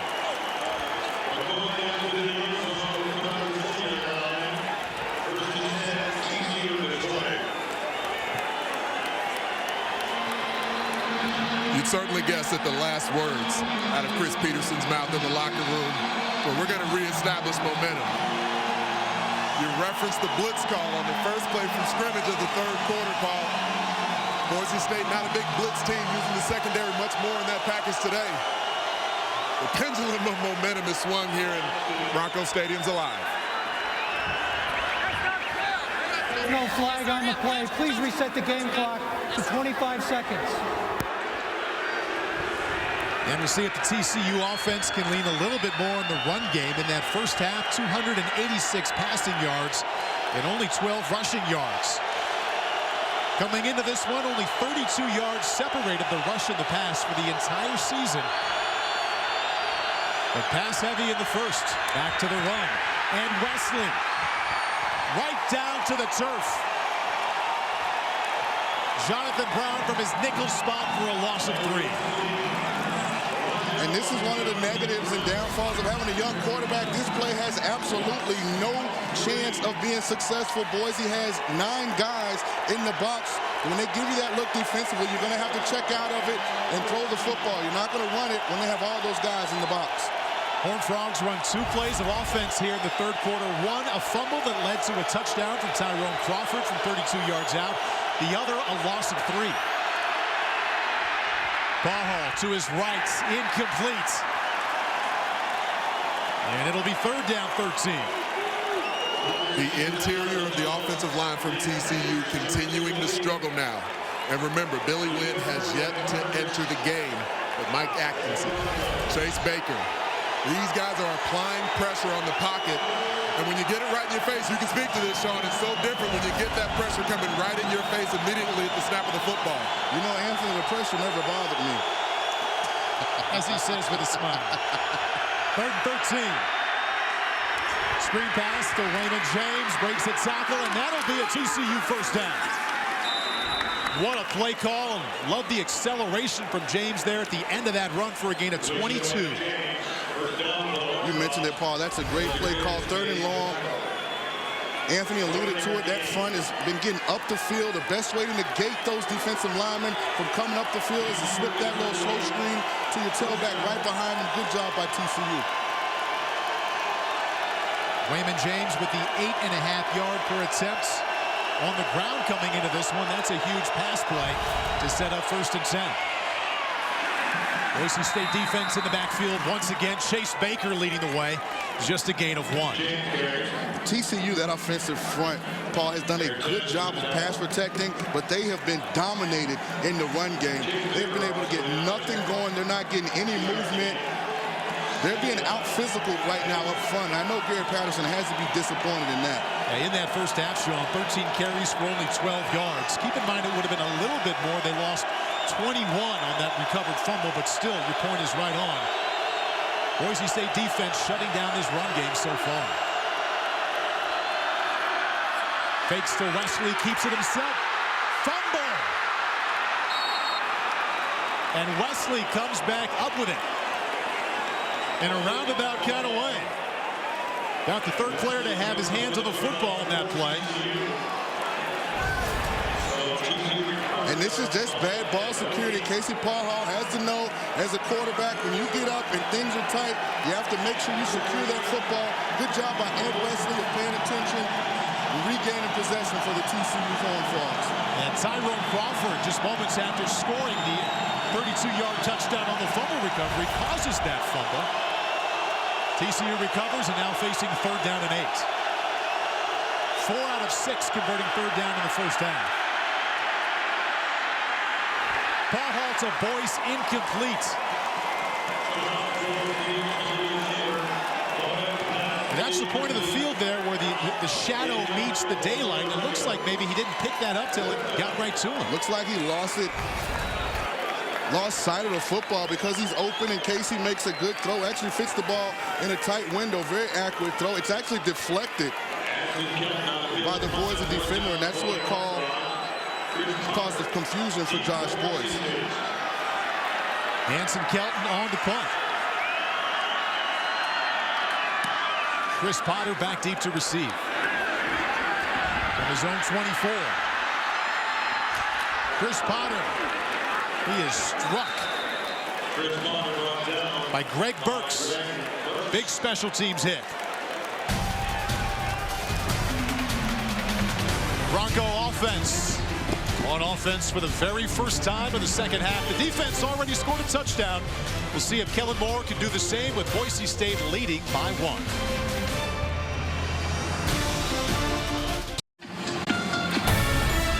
Coming up tonight at 7:30 Eastern on NBC, Brian Kelly and the Fighting Irish take on Maryland in a primetime showdown at FedEx Field. Maryland at Notre Dame, 7:30 Eastern on Notre Dame. In the meantime, we've got a great one here in Boise. TCU led 20-14 at halftime. Very first play, Tyrone Crawford recovers a fumble, runs it back for a touchdown. Boise State leads 21-20. Kellen Moore with his first opportunity here in the second half. DJ Harper motions out of the backfield. Horned Frogs bring 6. Matt Miller. Kellen Moore saw the blitz off the back foot. Little flick to Miller, 7-yard gain. And as Gary Patterson told us, in 2 previous games against Kellen Moore, 120 plays. I fooled him once. Didn't look anywhere near full there as they brought 2 extra rushers. He saw what the blitz was. He redirected the pass protection, understood that Matt Miller would be open, coming on the little underneath route with the pick. Good job by the Boise quarterback. DJ Harper. Close to a first down, gain of 2. Tackle made by Kenny Kane and also Tank Carter.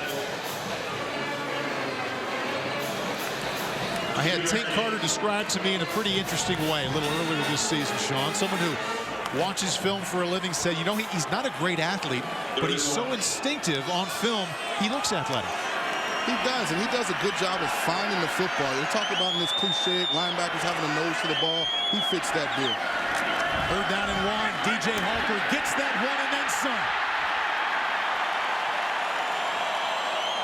Into Horned Frog territory, gain of 14, a tackle made by Greg McCoy. Gary Patterson talked about Anthony Herron right after the half and said missed tackles. Johnny Fobbs, the safeties in the hole, has a chance to make the play. DJ Harper is doing an outstanding job today of not being brought down on first contact. All of his big runs are because he's been able to get away from the first and initial TCU defender. From down here at field level, I can really appreciate the way DJ Harper runs behind his pads. For not being a big guy, he's got some good forward lean to him, and you see as he's coming out of contact, those high knees keep turning. 2nd game in a row now over 100 yards, 103 after 109 last week at UNLV. Kellen Moore moving that pocket, driving the ball to Gerardo Boldevine. Tackle made by Greg McCoy, and that's a gain of 8. Today's K Jewelers go-to guy. Any guess there, Sean, who that might be? The all-time winningest quarterback, college football history, 46 wins. As you admire what he's done there, also know that 74% coming into this game this season, best in the nation. 2nd down, 2.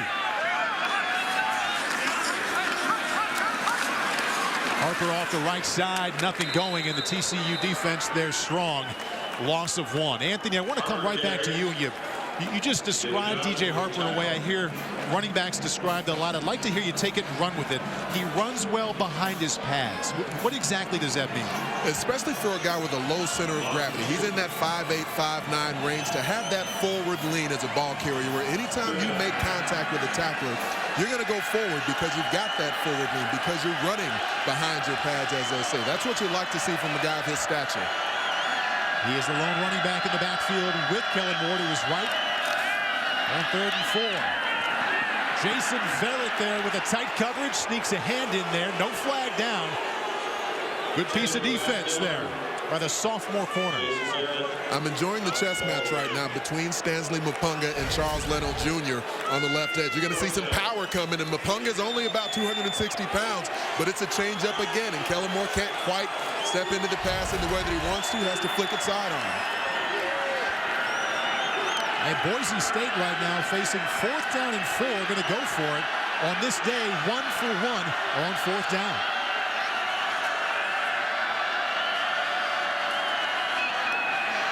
Moore to the air and firing a strike. Matt Miller. All right, Chris Peterson told us yesterday, Kellen's going to have to make some tight throws. Our receivers are going to have to make catches in tight coverage. There's a great example. And people question Kellen's arm strength, but this right here, I mean, this ball is thrown with velocity. It's thrown with a perfect location. Great job by Greg McCoy in the coverage, but a great throw always beats great coverage. I know Kellen Moore has a reputation as a quarterback without a great arm, but he drove that ball in there very well. Look at that formation bunched out to the left. DJ Harper going nowhere. DJ Yendry from his defensive lineman spot. Out there with the tackle, and that's no gain. Matt Miller, the man who caught that 4th down pass, picked up the 1st down, now has 6 catches today. One of those, 22-yard touchdown to get the scoring started here today. Freshman out of Montana, lost last year his true freshman season to a torn Achilles. Leading the team in receptions today and also on the season.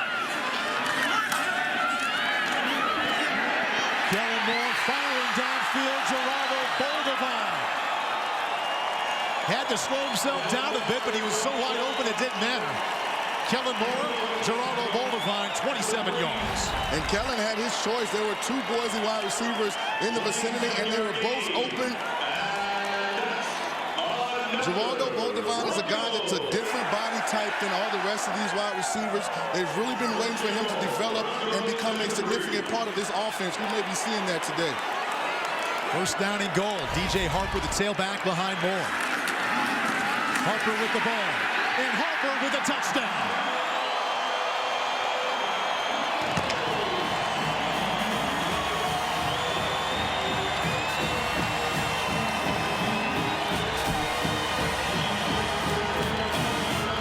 DJ Harper has 2 touchdowns today, and the Broncos now have a 7-point lead.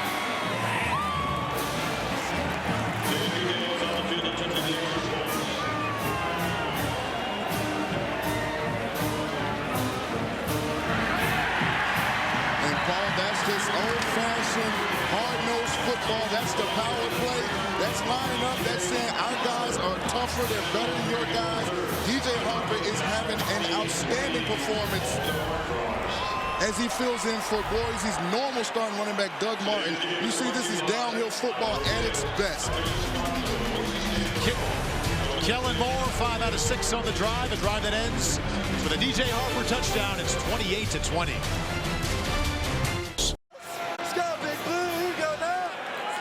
Boise State faithful, reason to be fired up. DJ Harper with a touchdown run. Extra point makes it 28-20. But at halftime, it was 20-14 TCU.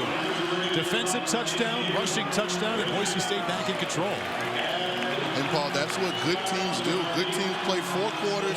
If you want to pull the upset, if you want to be the first team in a long time to get a win here in Boise, you're going to have to earn it. Great halftime adjustments by Chris Peterson. This looks like a different ball club than we saw in the first half. Sky Dawson back deep to receive. Dawson from his own 5.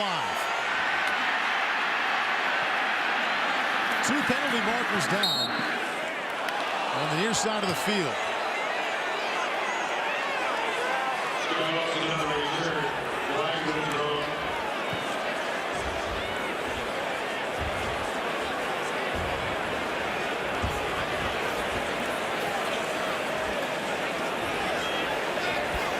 Returned.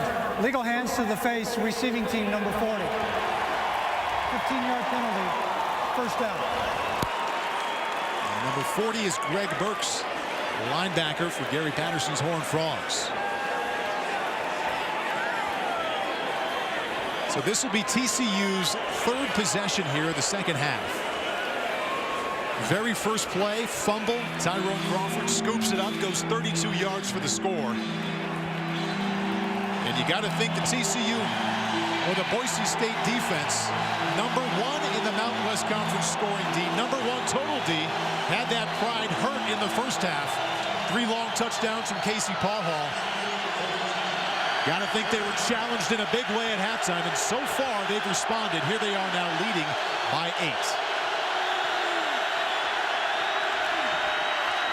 And Wesley off the right side.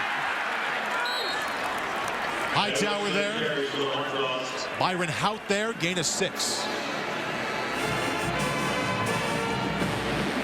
I would have said coming into this game that the running game led by the trio of Ed Wesley and Matthew Tucker, Wayman James, the strength of this TCU offense, but been pretty quiet so far.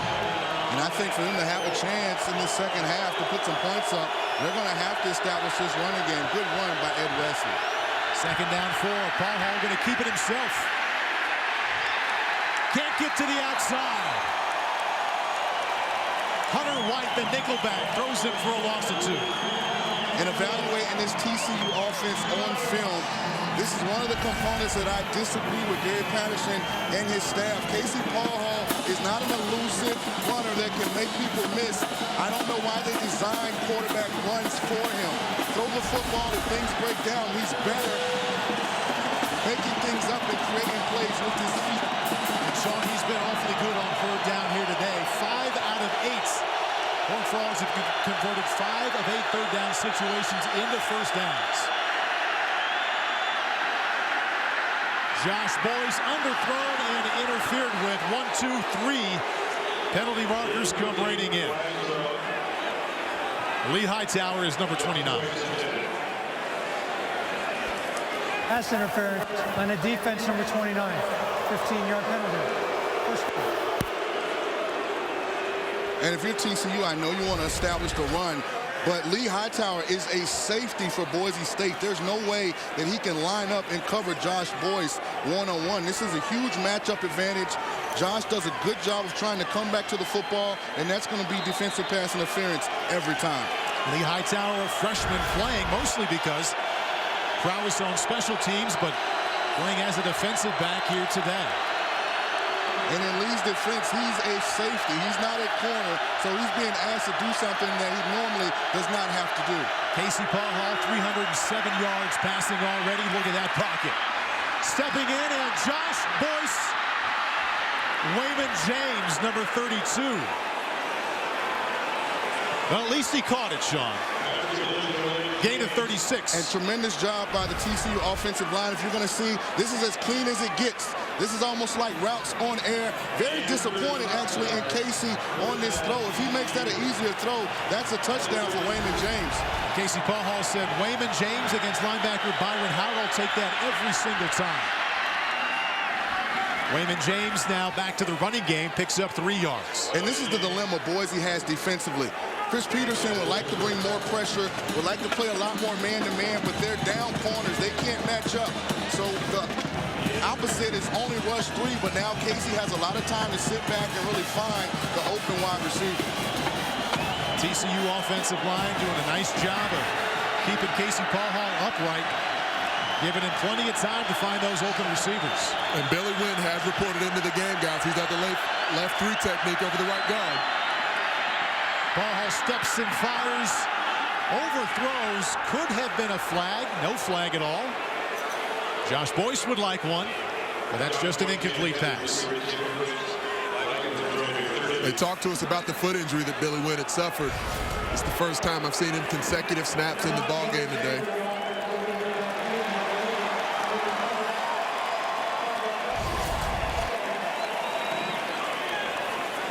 Did have a penalty there go against TCU.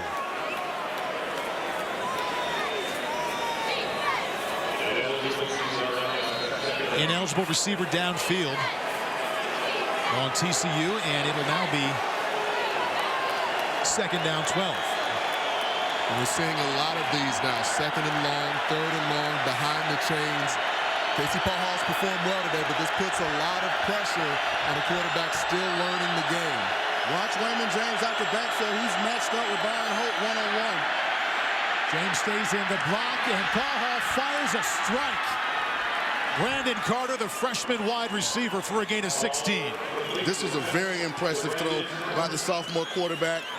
We mentioned earlier that he has poise. He's a big quarterback. Watch him stand right there in the pocket. He knows that that's a tight window, but that's a big-time throw from this young quarterback. In a pressure-packed situation, you come out, they get a defensive touchdown, they drive right down the field. Pretty impressive drive right now by TCU. And that was with anticipation, with velocity, fitting it between 2 linebackers and right in front of a safety.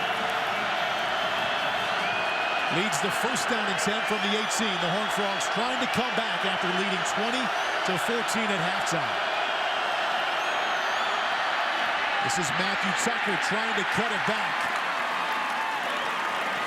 Cedric Fabus, the safety, stops him for a gain of 1. And I understand that running the football is a mindset, but I'm going to repeat again, Paul. They have no chance when they go to their regular personnel. And Boise has 9 people in the box. They're outnumbered. They have to get out of those running plays or either spread Boise out if they want to run the football.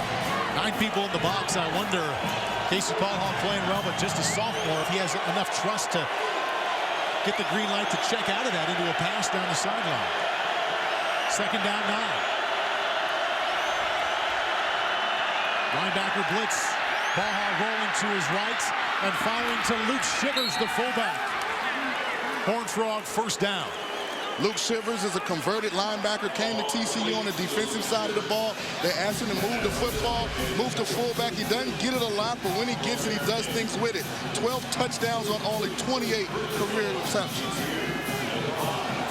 And Brandon Carter also open, wide open. He said, I already have one touchdown today. I could have had an easy second. And I've been waiting for this package. Matt Brown is the quarterback that they like to run the football with. So this was a package that I knew we'd see when we got in a goal line situation. Gary Patterson's Horned Frogs on the move. 2:51 left, trailing 28-20. Got a good one here, Boise.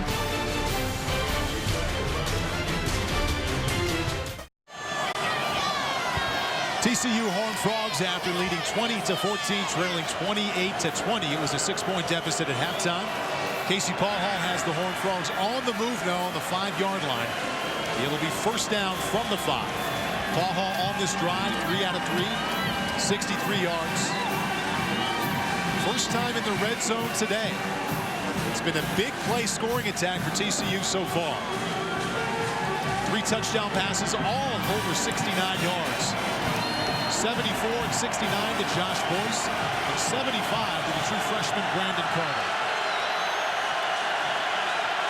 Raymond James and Matthew Tucker in the backfield. This is Raymond James to the 2-yard line. Tackle made by Cedric Favis. That's a gain of 3. And Paul, that wasn't a tackle. That was a hit. The Boise safety came up and delivered the hammer. And I'm very surprised that they decided to run between the tackles because TCU has not had any success. You see, Wayman thinks he's there. Good hit by safety Cedric Favis. Luke Shivers in at fullback, and he has missed a touchdown inside the 5-yard line. Couple that with the fact that Casey Paul Hall's had a lot of success rolling out to his right and left throwing the football. And don't forget about number 48.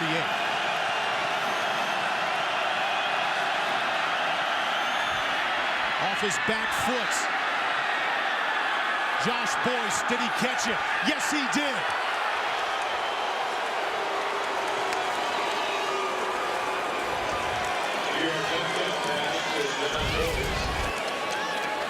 We've talked about the location of the passes from Kellen Moore, but how about this? Falling back, Casey Paul Hall off his back foot with a defender over the top, throwing the ball down into the dirt, and his receiver, Josh Boyce, going down and getting it. Josh Boyce proving today he could score all kinds of touchdowns. 74 yards, 69 yards, and then 2 yards without a helmet. That was an unbelievable catch on a ball that was a little inaccurate because of how low it was. And I don't like this right here, Paul. I don't believe in chasing points until you get at least into the 4th quarter. The TCU's going to go for 2. Well, Ross Evans earlier in the game just flat pulled an extra point to his left and missed it. Otherwise, an extra point would tie this one.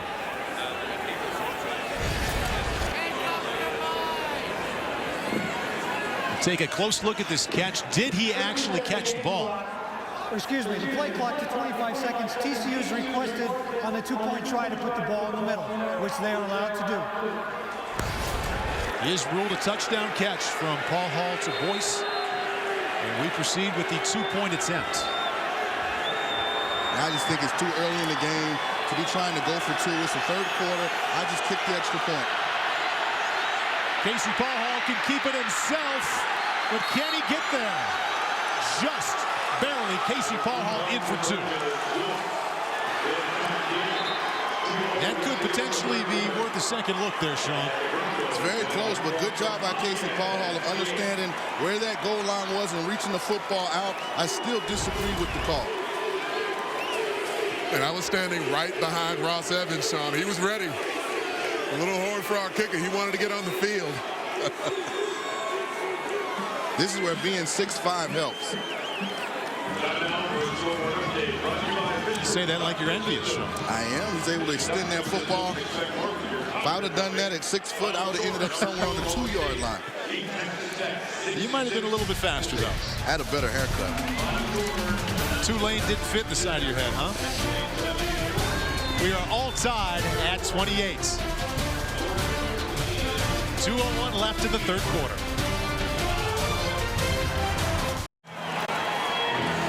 I One would imagine someone on the other line there telling Casey Paul Hall, you are playing awfully well. Keep it up. 2:01 left in the third quarter. Casey right now 17 out of 25, 372 yards and 4 touchdowns passing, 3 to Josh Boyce.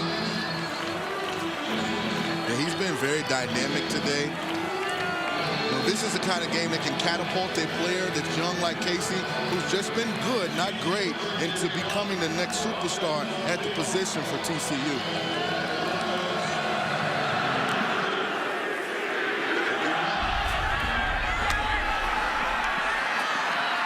Mitch Burrows out to the 27-yard line. Late flag comes raining into the 40-yard line. That was Dallas Burrows, brother of Mitch Burrows.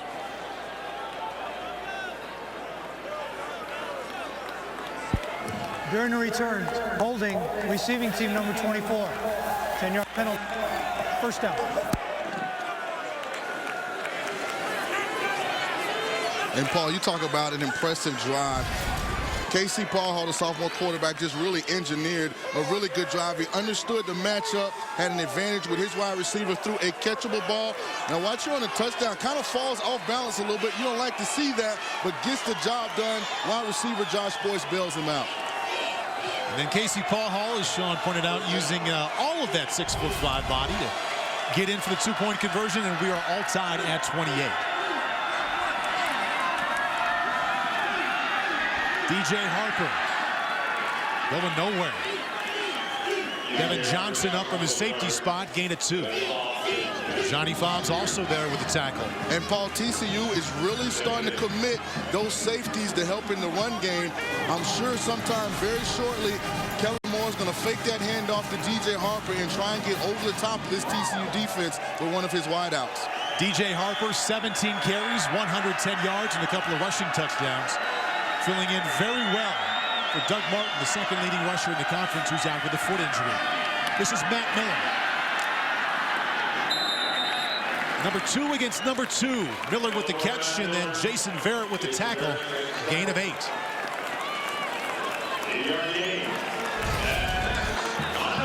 Nice little play by Boise. A little quick screen to that wide out with a motion now. And all this does, you know, Anthony talked about the chess match going on today. This just forces that defense to continue to have to defend horizontally so that they can get that downhill vertical running game going. Here's more of the run game. DJ Harper. Good tackle by Karen Cuba from the safety spot. Gain of 5. One note on Kellen Moore. 19 out of 25. 186 yards. He's in 7th place all time for career passing yards, just past Colt McCoy. If you see these Boise big guys, you see them, they're finishing their blocks. They've got these TCU defensive linemen 4 or 5 yards down the field. They're really dominating the line of scrimmage. It's all right there why Karen Cuba leads this team in tackles. Good job in the open field against the hot running back. Here's Matt Miller once again. Tank Carter lets him get by. David Johnson, defensive lineman there, and that's a gain of 3. Third quarter going to come to a close here with that play. And I like quarters 1, 2, and 3 there, Sean. Here's to hope that the fourth quarter lives up to what we saw in 1, 2, and 3. We are all tied at 28 as TCU and Boise State battle for the right to be called best in the Mountain West. The fourth quarter is moments away.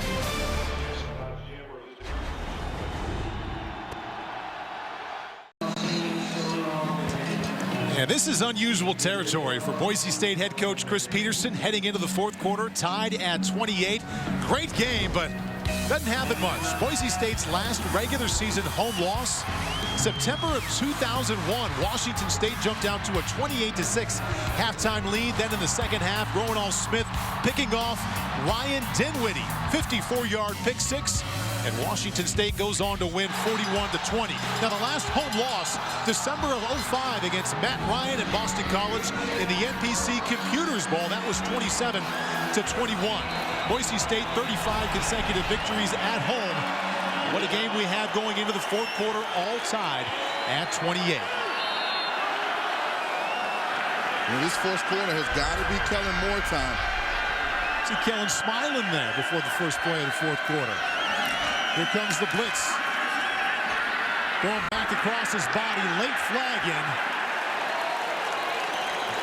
Maybe a little two-sided coverage provided by Greg McCoy, number 7. Holding on the defense, number 7. 10-yard penalty. First down. Bit of a dangerous pass, thrown back across your body, but all works out when you get the flag going your way, and it'll be first down once again. And Greg McCoy struggled a bit at times this season, the DB from TCU, but I believe he's overall played pretty well today. He's been in position, but you're facing a quarterback who Kellen Moore, who can put the ball in spots where it doesn't matter where the coverage is. I would say so. 48 starts, never had a game where he completed less than 50% of his passes. Play action here. Nice pocket to step into. And Dallas Burrows with a step and the 6.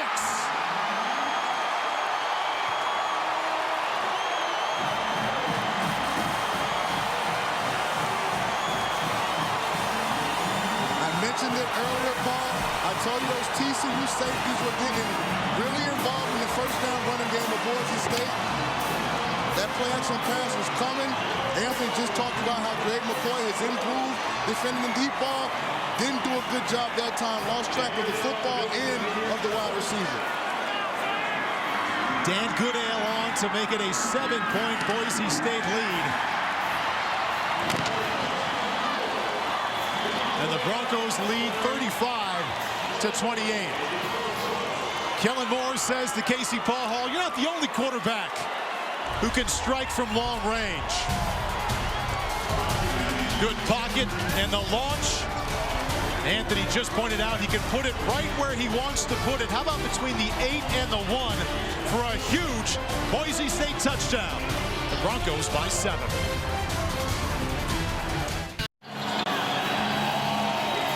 Earlier this season, Robert Griffin went 21 out of 27 against this TCU defense. Kellen Moore now 21 out of 27 to go along with 2 touchdowns, and his Broncos lead by 7. Most recent touchdown, the long ball. Cranked it up and let it go. 54-yard score to Dallas Burrows.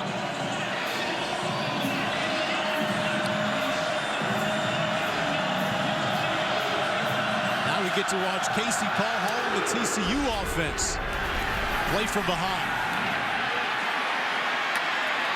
Wayman James just across the 30-yard line. Boise has been very successful running the football out of this formation. Do a good job of play action. You get Dallas Burrows matched up against Greg McCoy. I have no idea what kind of technique Greg McCoy, the corner from TCU, is using. Looks back for the football, loses sight of it. And Kellen gave it everything he had. That's about as far as he can throw it, but it was far enough. Way to answer a very impressive TCU drive. And this is what you want to see from a quarterback a lot of people have on the short list for this year's Heisman Trophy. Casey Paul Hall been very good so far today, over 300 yards. Looking for the run game to help. This is Ed Wesley. Nothing going up the middle. Bounces it out to the left side and picks up 9 yards. Tackle made by George Iloka. I believe it's got to happen. I believe the run game has to come alive to some degree here in the fourth quarter for TCU. Tyrone Crawford, star defensive end for the Broncos. 32-yard fumble recovery for a touchdown to start out the second half here. Also leads the team in sacks and tackles for loss, hobbling off the field. Bronco faithful would love to see him back here. 14:32 and counting left in the fourth quarter. Crawford left the lineup early in the game as well, hopping off the field. He was able to return to action soon thereafter. TCU run game struggling so far. 23 carries for only 25 total yards. Wesley just enough for a first down. Ball's out. And Logan Brock recovered. It is ruled down, though, prior to the ball coming out. Ed Wesley's taken a few hits in his day, but not sure if he was quite ready for the impact that he felt on that one. Ball's been on the ground several times here in the second half. Some of the big playmakers penetrating into the backfield and some of the more aggressive play calls that have come from this Boise State defensive coaching staff. All those guys in orange jerseys rattling to the football, swarming to the man with that Wilson in his hand. Boise State comes with a blitz. Off his back foot, Casey Paul fires to Brandon Carter, incomplete. To bring up second down 10.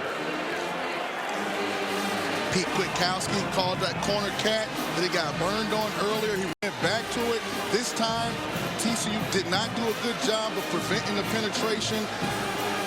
Casey didn't have a comfortable pocket, had to leave the pocket, couldn't get enough on the throw to make an accurate pass to Brandon Carter. And I asked TCU quarterback coach Justin Fuente earlier this week to compare Andy Dalton to Casey Paul. Said Andy was much more pragmatic.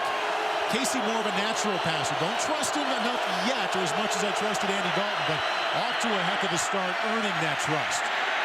Casey firing to Antoine Hicks.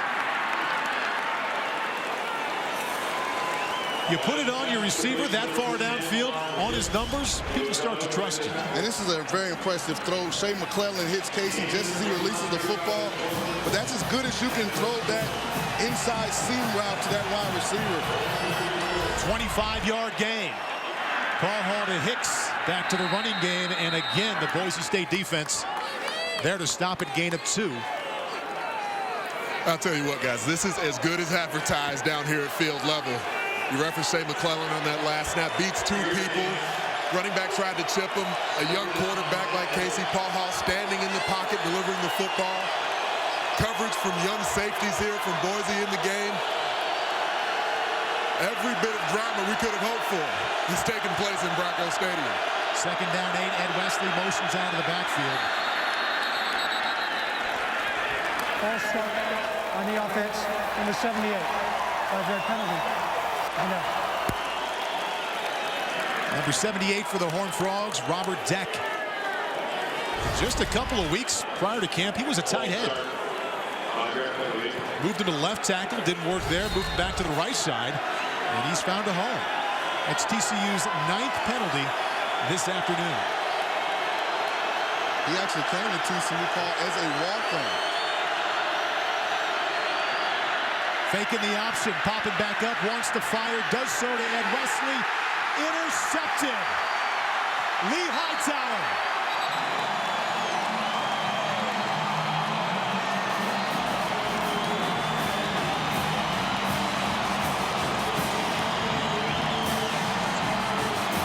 Came down the line of scrimmage, popped back up, way underthrown. Lee Hightower there. And you get upset with quarterbacks for different things. Sometimes it's a decision, not in this case. It was the throw. We actually had Ed Wesley. That's a football. You have to put air on, throw to that back pylon. Boise State defense already scored in the second half, now producing an interception. The Broncos lead by 7.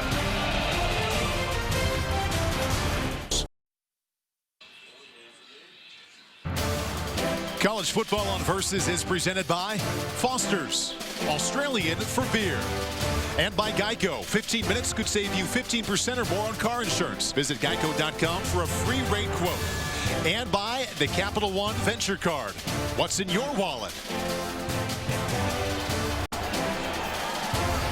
Boise State leading 35-28, and Casey Paul 4 touchdown passes today, but Sean, now he has 1 interception. Good decision, but bad throw.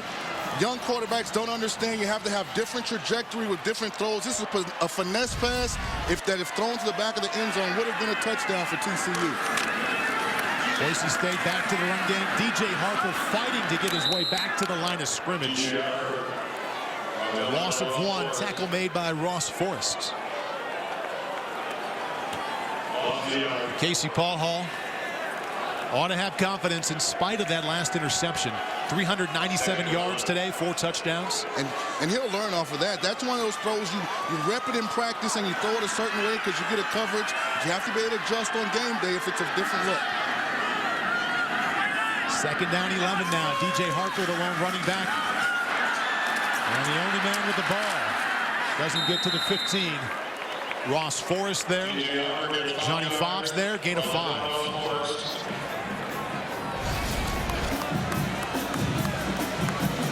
It's a little counter play. They bring the tight end all the way to the backside. He kicks out the safety. Good positive running play for Boise. Also, more importantly, we're in the 4th quarter. It keeps that clock running. DJ Harper, 119 total yards, running strong with those 63 yards after contacts. This is 3rd down and 6. Moore bouncing with time and firing a strike. Tyler Shoemaker opening up there across the middle, 25-yard gain. If you hang on to the ball this long in practice, Sean, you get yelled at. But again, I just like the anticipation. You see him throw the football, the wide receivers coming across his body.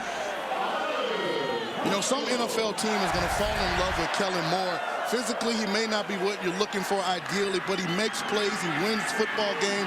I would love to have him on my football team. 1st down and 10. 25 yards from Moore to Shoemaker.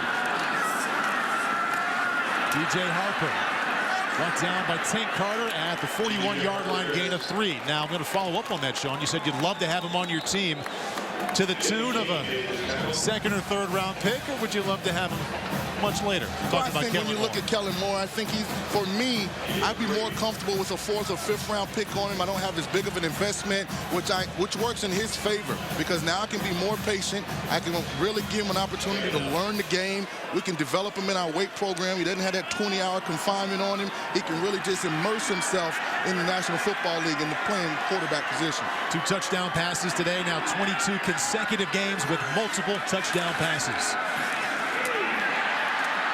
Working the ball back to Gabe Linehan, puts his head down. Finishes strong for a gain of 10 after running over to Karen Cuba. And I hope you appreciate how beautiful the music is that Kellen Moore is making right now. The decision-making is impeccable. He's finding the right guy. He's throwing the football accurately. He's doing exactly what you would expect a 4th-year starter that's 46-2 to do in the 4th quarter of a big game. The 1st down line is brought to you by Geico. 1st down and 10 from the 49. Kellen Moore now completing passes to 9 different receivers this afternoon. Corner blitz comes right up the middle, DJ Harper. And that's a gain of 2. And this is a theme that's we've seen all season for Kellen Moore, the Boise State offense.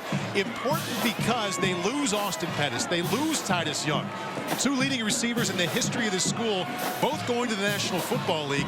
So to replace them, Kellen Moore has completed passes to at least 8 different receivers in every game this season.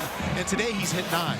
And that just tells you that you have a quarterback that has elite system understanding. He understands the play calls, where his 1st, 2nd, and 3rd wide receivers, and he keeps everyone happy. Goes down there, gets back on the ball. Tank Carter dives in late and just lost his footing.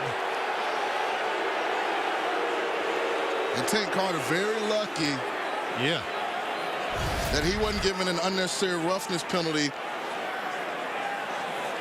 He actually trips over DJ Harper's foot as he's coming out of the play fake.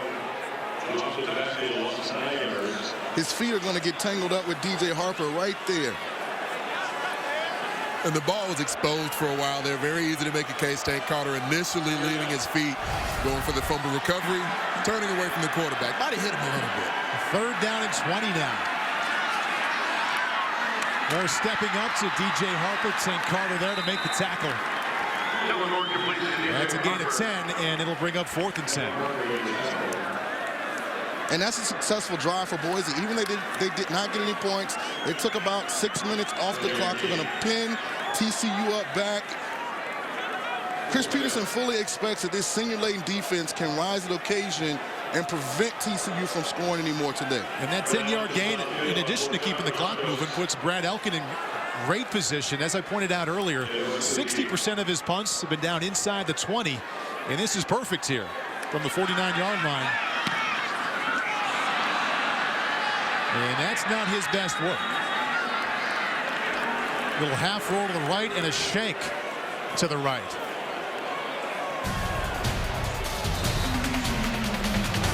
24 yards on the punts. TCU offense back on the field on the other side of this break. Gary Patterson, Chris Peterson, two of the most successful coaches in all of college football on opposite sidelines here today. But there was a time they're on the same team. 1986, UC Davis. Who is that young linebacker coach? Gary Patterson there looks angry on media day. And there's your quarterback, Chris Peterson. Still has a Division II record for completion percentage. He said what he remembers about Gary, his volume and his energy stood out every day in practice.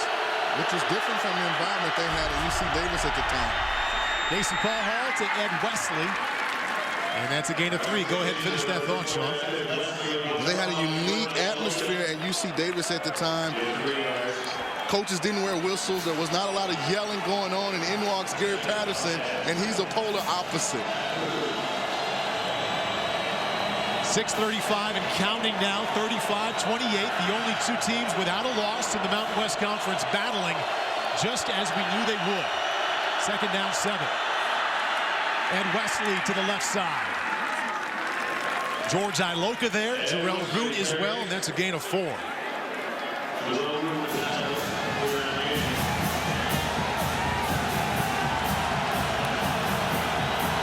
Big third down play call coming here. I would fully anticipate some kind of a play action to get those safeties to sink in, keep those linebackers inside, trying a one-on-one matchup on the edge. Third down and 3. Broncos showing blitz. Here they come. Touch pass to Wesley, overshoots him. Shea McClellan providing the coverage.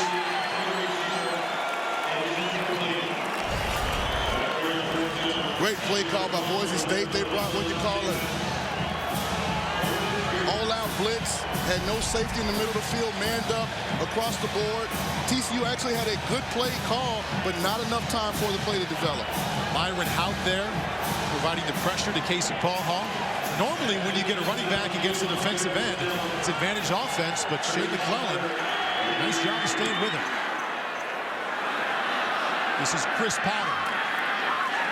Takes it in on the 32-yard line.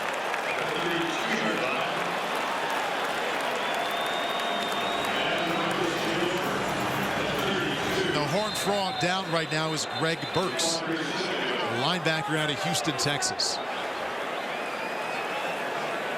Been involved in a number of plays here in the special teams today.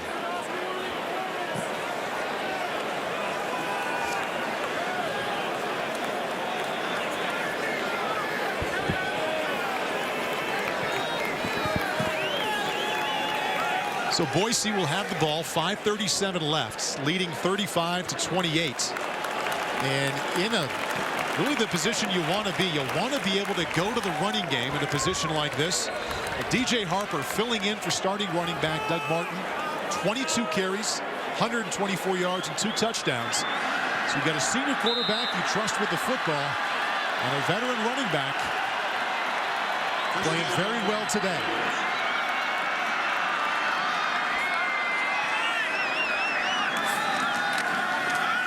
And here's DJ Harper, and that's the TCU defense. Tate Carter there first.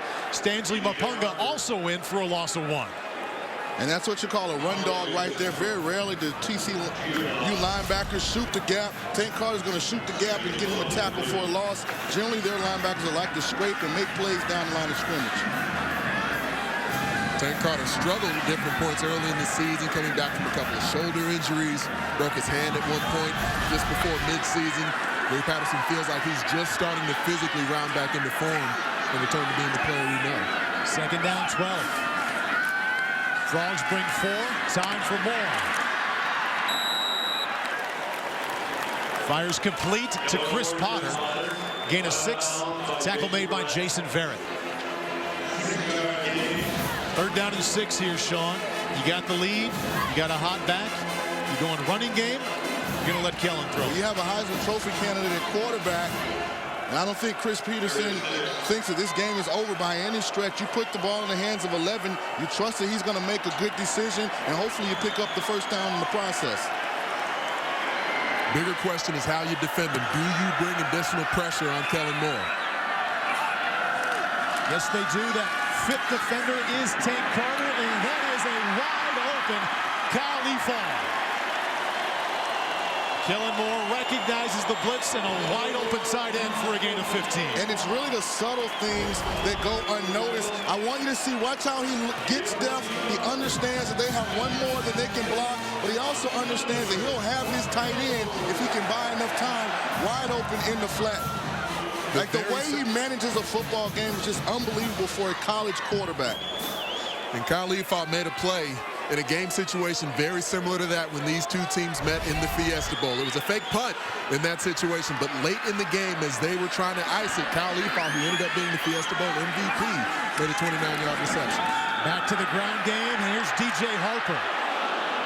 And that was Johnny Fobbs coming up to make a big hit after Karen Cuba already had him cradled, and that's a gain of 3.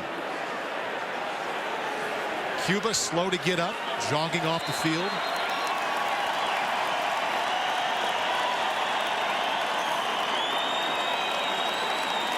Harper slow to get up as well with good reason. Harper and Cuba met, and then Johnny Fobbs came in to finish him off. And anyone who's watching this game today that doesn't think Boise State is legit, if they run the table, they don't deserve to be in that national title game. They need their head examined.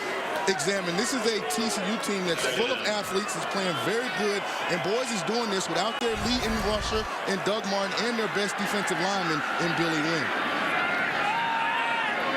Kyle Leafall in short motion. Give off the right side to Drew Wright. The third-string tailback for 8 yards. Like a lot of teams like to say, next man up. No Doug Martin. DJ Harper takes a tough shot. Doesn't matter. We put our third-string guy in there, Drew Wright, and get the same results. Mr. Fourth quarter, all but 2 of his 36 carries coming into this one. And now it's 35 out of 37 coming in the fourth quarter. Hasn't been tackled for a loss all season.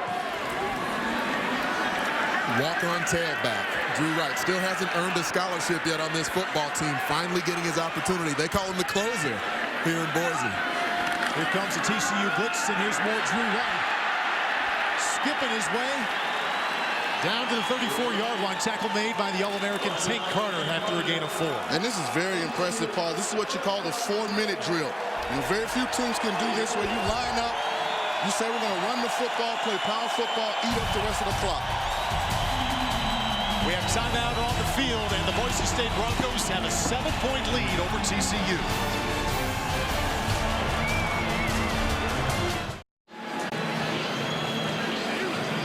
.232 left in the fourth quarter. Boise State leading TCU 35-28. Some pretty impressive streaks on the line for the Broncos, ranked number 5 right now in the BCS. 35 consecutive wins here at home, and 72-2 at home since 2000. These fans fired up and, as always, expecting victory. It's been a hard-fought game so far, and 2:32 left. The Broncos now inside of TCU territory, facing 2nd down and 6. Drew Wright again. Football's out. Horned Frogs have it. Ross Forrest falls on the Drew Wright fumble.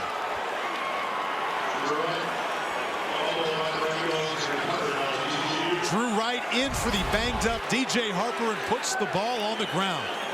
And Drew just has to understand, I know he has not been a part of what they've done offensively. Did not expect to have to play in a game this magnitude, but in this situation, at this point in the game, ball security is more important than anything else. Excellent hit right on the football from Jonathan Anderson coming up from that weak safety position. He's been a playmaker as a freshman in the lineup in recent weeks. Casey Paul Hall, 4 touchdown passes and 1 interception. 2 minutes, 26 seconds remaining, trailing by 7.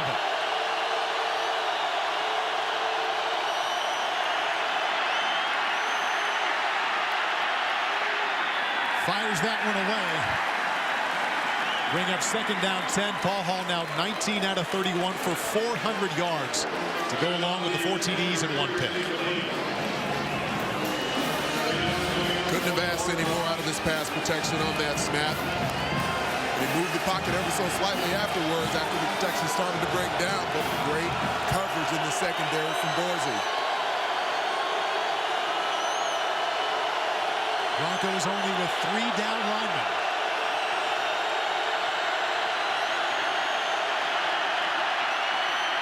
Paul Hall flicks it out to Brandon Carter.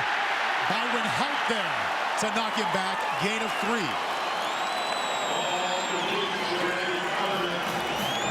Tough to execute that tunnel screen when you don't have defenders working towards the backfield. They're all laying back right now. 8 people in coverage for Boise.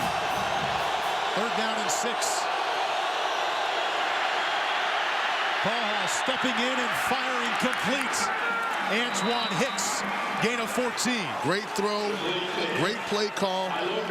They ran return routes underneath. They got the coverage. You see Brian Holt is sneaking up at every turn route. He gets the dig behind him. Think about the significance of this drive for this sophomore quarterback. You're on the road against a top 5 team that hadn't lost at home since the 1800s. Paul Hall firing to Sky Dawson, pivoting and getting out of bounds. Lee Hightower missed the tackle, and that's a gain of 9. We've all been in these late game situations, guys, and for some reason that first down of a 2-minute drive always seems to be the toughest one, and then the offense gets in a bit of rhythm. Think back to what we saw from Casey Paul Hall a couple months ago, Sean, against Air Force. Completed his first 11 passes. Kind of gave us a feeling that he was going to be a player in this conference. And my, how his teammates would look at him differently if he could pull this off. 1:28 left, trailing by 7.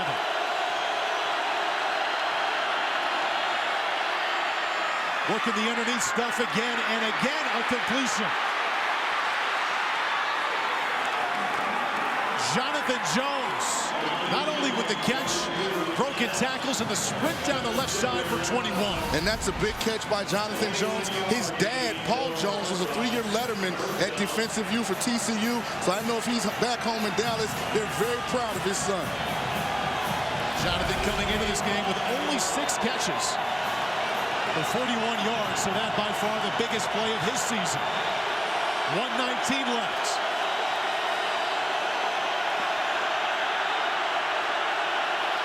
Casey has to be careful. Boise is going to bring some pressure. Don't make a mistake. There's the pressure. Paul Hall flushed out and just gets rid of it. Good job by the young quarterback in that situation. Understand where you're at. It's 1st and 10. They brought more than we can block. Don't make a bad decision and force the ball into coverage and have a turnover occur. Paul Hall also taking advantage of the much more liberal rules this year for the quarterbacks to just throw it away. As long as it's in the general vicinity of a receiver, that's okay. 2nd down 10. Well, if I was TCU, I would not be afraid to sneak a draw in to Wayman James. Boise's playing really soft. Casey Paul Hall now 23 out of 36, 448 yards. The double pump. Brandon Carter is open. Touchdown, Horned Frogs. Ball to the wide receiver, Brandon Carter, 25-yard touchdown.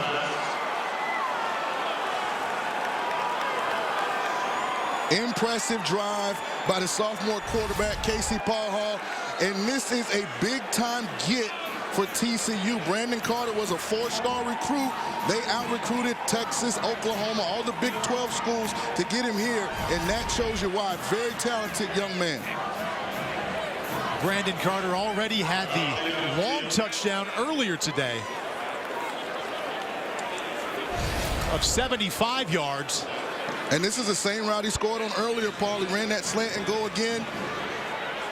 Does a great job of high pointing that football, going up, catching it at its highest point, secures it, definitely has strong hands, comes down, makes a great play for his sophomore quarterback. I go back to the conversation we had with Gary Patterson earlier this week, and he said right out, we've got an advantage going over the top of these defensive backs.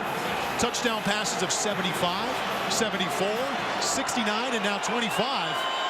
And if you're Gary Patterson, right, your field goal kicker's already missed the extra point. Do you go for 2 here and try and win it? Wow, what a move. Trailing by 1. Ross Evans just flat pulled one earlier and missed an extra point. So here they are going for 2 and a 1-point lead.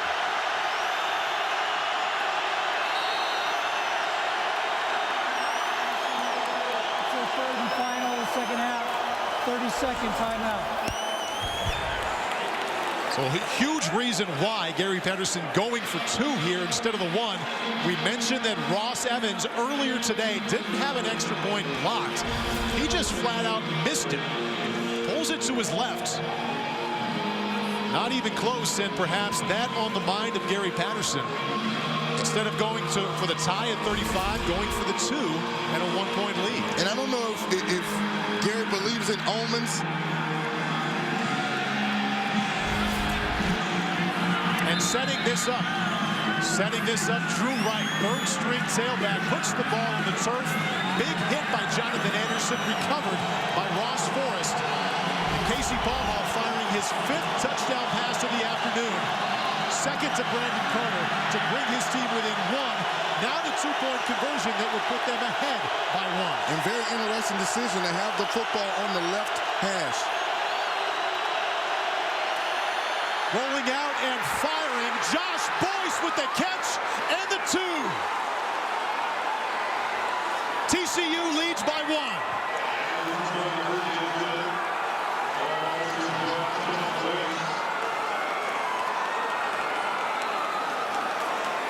You talk about strong hands and a clutch play. Josh Boyce showing us both. And you're absolutely right, because Casey's a little bit late with this football. If you can see, you can tell by the look on his face that that one was very close. But Josh Boyce, you mentioned it, strong hands, takes the football away. Boise cornerback Quaylon Ewan Burton had an opportunity to make the play, didn't. But if I was TCU, I wouldn't celebrate too much yet. You have a young man at quarterback for Boise who's going to be invited to the Heisman. Minute 5, is that enough time for Kellen Moore to get his team in position to win this game? And before we get a look here at Kellen Moore, a couple of notes on Casey Paul. His numbers are outstanding. 473 yards, 5 touchdowns, and 1 interception. 2 things that will not show up on that stat sheet: 2-point conversions. He scored one himself, reaching across and diving in earlier in the second half. There's 1 2-point conversion. Then the pass to Josh Boyce.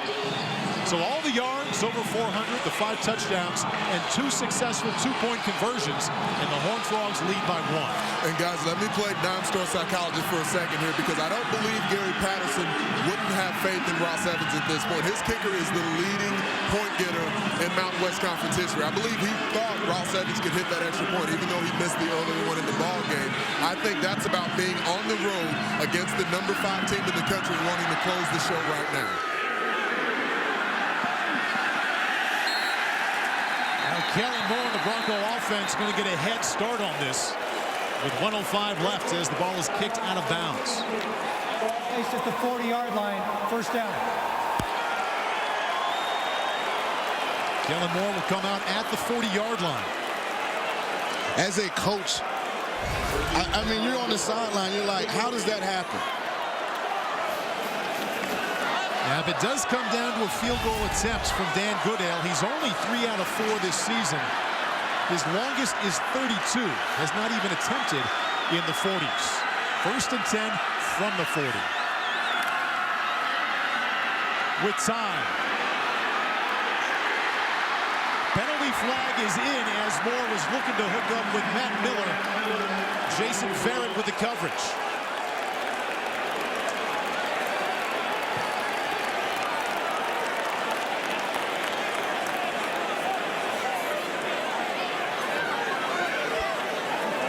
Was thrown holding on a defense number 2. 10-yard penalty, first down.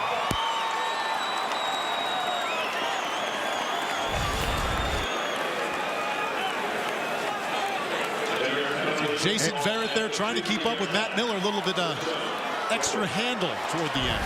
Instead of trusting his technique, Jason Verrett guessed early and it ended up costing him.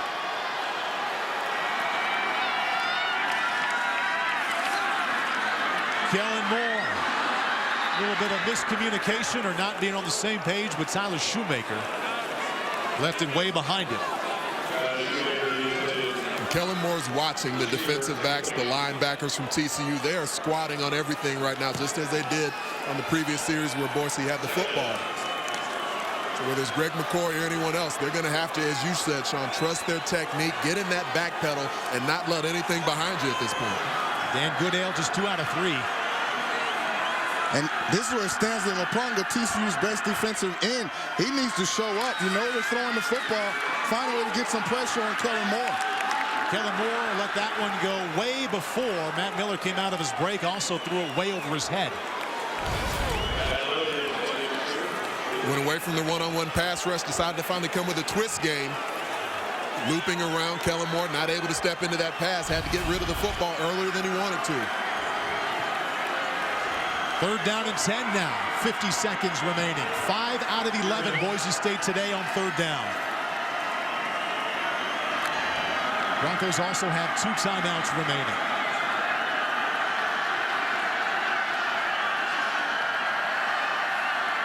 TCU rushes 4. Moore with time. And again overshoots his receiver. Was looking for Chris Potter. And it's going to be 4th and 10. An uneasy tension here down at field level around Broncos Stadium. All the folks here wearing orange and blue. The hopes and dreams of this season. Kellen Moore wanted the interference. That was just good coverage by Greg McCoy. 4th down and 10. Broncos need to get to the 40-yard line to keep this drive alive and to keep their hopes alive as well.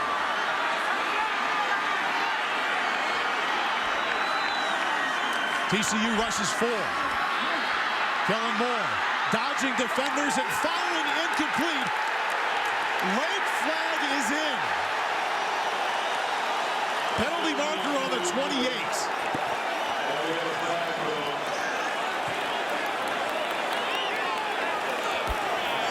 Pass interference on the defense number 2.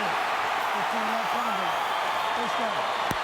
Saw Gary Patterson there wondering if that was a catchable football. The call is pass interference. Jason Verrett on 4th and 10.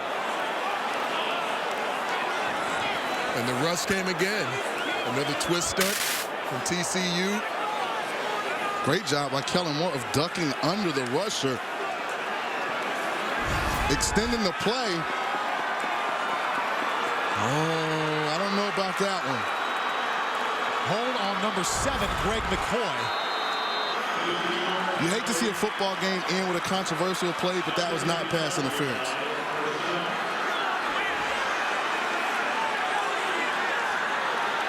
Boise State 35 consecutive wins at home, trailing by 1. And on the move, Tyler Shoemaker spinning right to the first down marker. Gain of 10. And if you're Chris Peterson, if you're forced to kick a field goal, what's your comfort level? What's your range? Where do you feel you need to get it to be comfortable that your kicker can make this field goal? Dan Goodale. Long of 32. Boise State has not been in this situation this year with him warming up on the sidelines, thinking about a game-winning kick. All of their victories coming by double digits. And we all remember the storyline from last season against Nevada, Kyle Broxman, and how their one loss from 2010 played out. The quick flip outside. Matt Miller to the 20. And even more importantly, Paul, do you want to try and center this football up at some point so that the kicker can kick from in the middle of the field? Boise State now has 1 timeout remaining.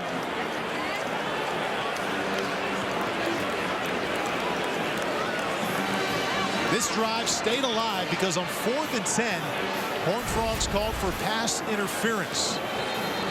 Greg McCoy, number 7, with his hands on Matt Miller.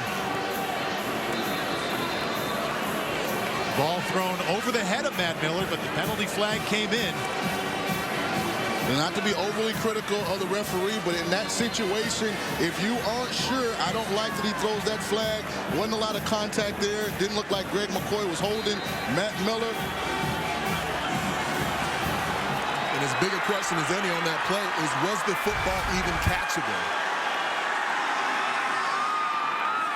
Kellen Moore now just working to get the ball into the middle of the field. Loss of 1. And there's the man of the hour, Dan Goodale. And if you're Chris Peterson, it's a different kicker, but you have to be nervous. Last time you were in a game of this magnitude was last year against Nevada, and it was a missed field goal that actually cost you the victory.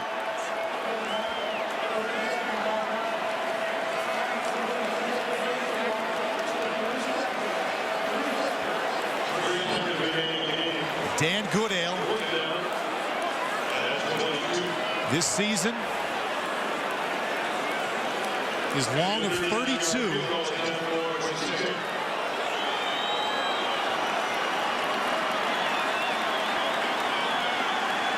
Ball's going to be placed on the 22-yard line.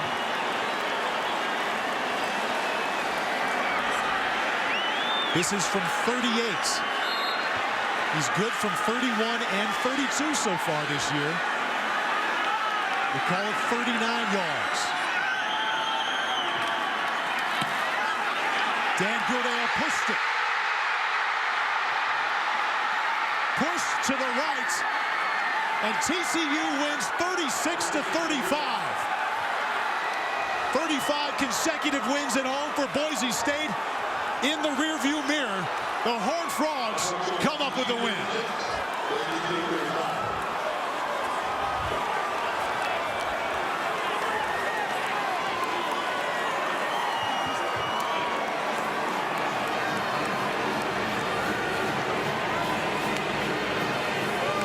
The TCU Horned Frogs have 2 losses this season, but no losses in the Mountain West Conference. TCU sitting atop the Mountain West after coming to Boise and knocking off the Broncos 36-35.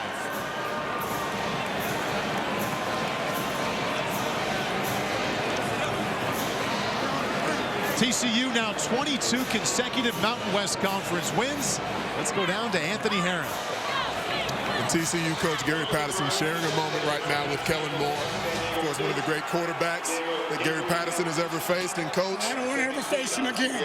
And you won't have to, coach. Describe the emotions after this dramatic win. I'll be honest with you, I can't even feel it. I don't know, because it just happened so fast. I mean, in the right, I feel good for TCU. I feel badly for Boise because of all the things they did and where they were at. You know, we took a chance in the 2-point play. I told them we started the drive, get their 2-point play ready, because we weren't going to be able to go over overtime and beat these guys. And talk me through that a little more. Talk strategy with me, coach, because you've got the leading scorer in Mountain West history as your kicker. Going for 2, there's a gutsy call. No, we're going to do it. This fans, nobody beats Boise in Boise. If we're going to beat them, we're going to have to do it differently. Talk to me about your football team. What does this say about the youth you've had in the lineup throughout the season and where you're at now at this point? Well, I don't know. Right now, I'm so proud of them because we came to a situation where nobody gave us a chance. Big underdog. Very good football team in Boise. Let me just say this. When I think about Chris Peterson and his team and the people here in Boise, I can't even tell you. But what I can say about my football team, I can tell you this. You know, we've been looking for one of these things, one of these ball games to see if we could get back into it and get back the same swagger we had a year ago. We went to Utah last year. We've gone to BYU. We've gone to Clemson. And now they've gone to Boise. You mentioned the confidence, the swagger. Your quarterback, Casey Paul Hall, only a sophomore. He's got the weird haircut going, coach, but that kid's got some swagger. Yeah, well, maybe he should have cut it a long time ago. You know, it's, you know, not just him. There's a bunch of them. I mean, I can't tell you all the guys on this team of what they thought. They never gave up. They never thought coming in here being intimidated. They knew what kind of team Boise had. We also knew, though, that what kind of football team we had to give ourselves a chance to be good, and we did what we needed to do. They got a great offense and defense. You know, we just got real lucky. Thanks a lot, Coach. Congratulations. Coach Anthony, thank you very much. And Casey Paul Hall, what a performance. Gary Patterson got from his sophomore quarterback, Sean, 473 yards passing and 5 touchdowns. And it came down to a field goal. You remember last year against Nevada, they missed the kick. This year, pushed it right again. It has to be very frustrating for Chris Peterson. This is a game that they had in their hands. They had an injury to Doug Martin, their leading tailback. He was not able to play. DJ Harper, who filled in admirably, had to go out of the game. They had a walk-on tailback in the game, and Drew Wright, they were up 7, and he fumbled the football, and that led to TCU scoring and getting a 2-point conversion. Has to be very frustrating for Chris Peterson. Let's go back down to Anthony Herron, who has a very happy Casey Paul Hall. And I'm guessing that may have been one of the better moments you've shared with your offensive coordinator there. Yeah, well, one of few, but I love it, though. Love it. Feels great. There's a lot of pressure replacing a guy like Andy Dalton. Do you feel like a moment like this, leading your team from behind to victory, can kind of cement your status as the starting QB at TCU? Yeah, it feels amazing coming out here in this hostile environment. We knew it wasn't going to be easy, but all that hype, all that whatever for them, we wanted to come in and show that just because we had 2 losses, we're not, never count us out. Talk to me about that last drive, Casey, because no one knew whether or not you guys were going to be able to drive the field and get the victory when it came down to it. Did you have some words for your teammates in the huddle? Only thing I said was drive to the score, because we knew we had what it took to take it down and score. We just had to execute, and we did. And on the 2-point conversion, it looked like we weren't sure whether or not Josh Boyce was going to be open, and you completed the pass to him. Were you a little bit apprehensive in throwing it? A little, just because of the corner that came down, but that was a heck of a play by him. A great play, and he saved me right there, because I left the ball a little inside where I thought it might have been an interception, but he made a heck of a play, and I'm real happy it happened. And lastly, your first and only duel with Kellen Moore. You throw for over 400 yards in your first start here at Boise. What are your words for matching up with a play like that? He's a great quarterback, one of the top quarterbacks in the nation, like on my list. And it's a great opportunity to play against him, being on the same in the same venue as him. And I wish him nothing but the best. And I'm still a little lost of words right now. All right. Well, congratulations, Casey. Excellent job. Loss of words for Casey Paul Hall. No loss of production, though. 24 out of 37, 473 yards, and 5 touchdowns. Also converted 2 2-point conversions. Here's the big one, Sean. Late, the pump fake, and just gives Brandon Carter a chance to go up and get it, and that's exactly what he does. Yeah, it's a great decision, great throw by Casey Paul Hall all day. He made the right reads. He made the throws. This is a 2-point conversion. He said he threw it a little inside. But his sophomore wide receiver, Josh Boyce, made the play. And you think about the future of this TCU program, Casey Paul Hall and Josh Boyce, only sophomores. And Josh Boyce, 5 catches, 163 yards to go along with 3 touchdowns and that huge 2-point conversion.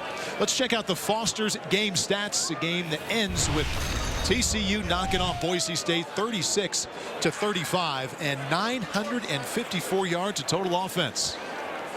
You knew both offenses were explosive coming in, but we also knew both defenses were very good. This really came down to who had the ball last. Boise had it last, missed a field goal, but both teams can walk off the field with their head high because they competed. Both overcame adversity. We got what we anticipated today, a phenomenal football game.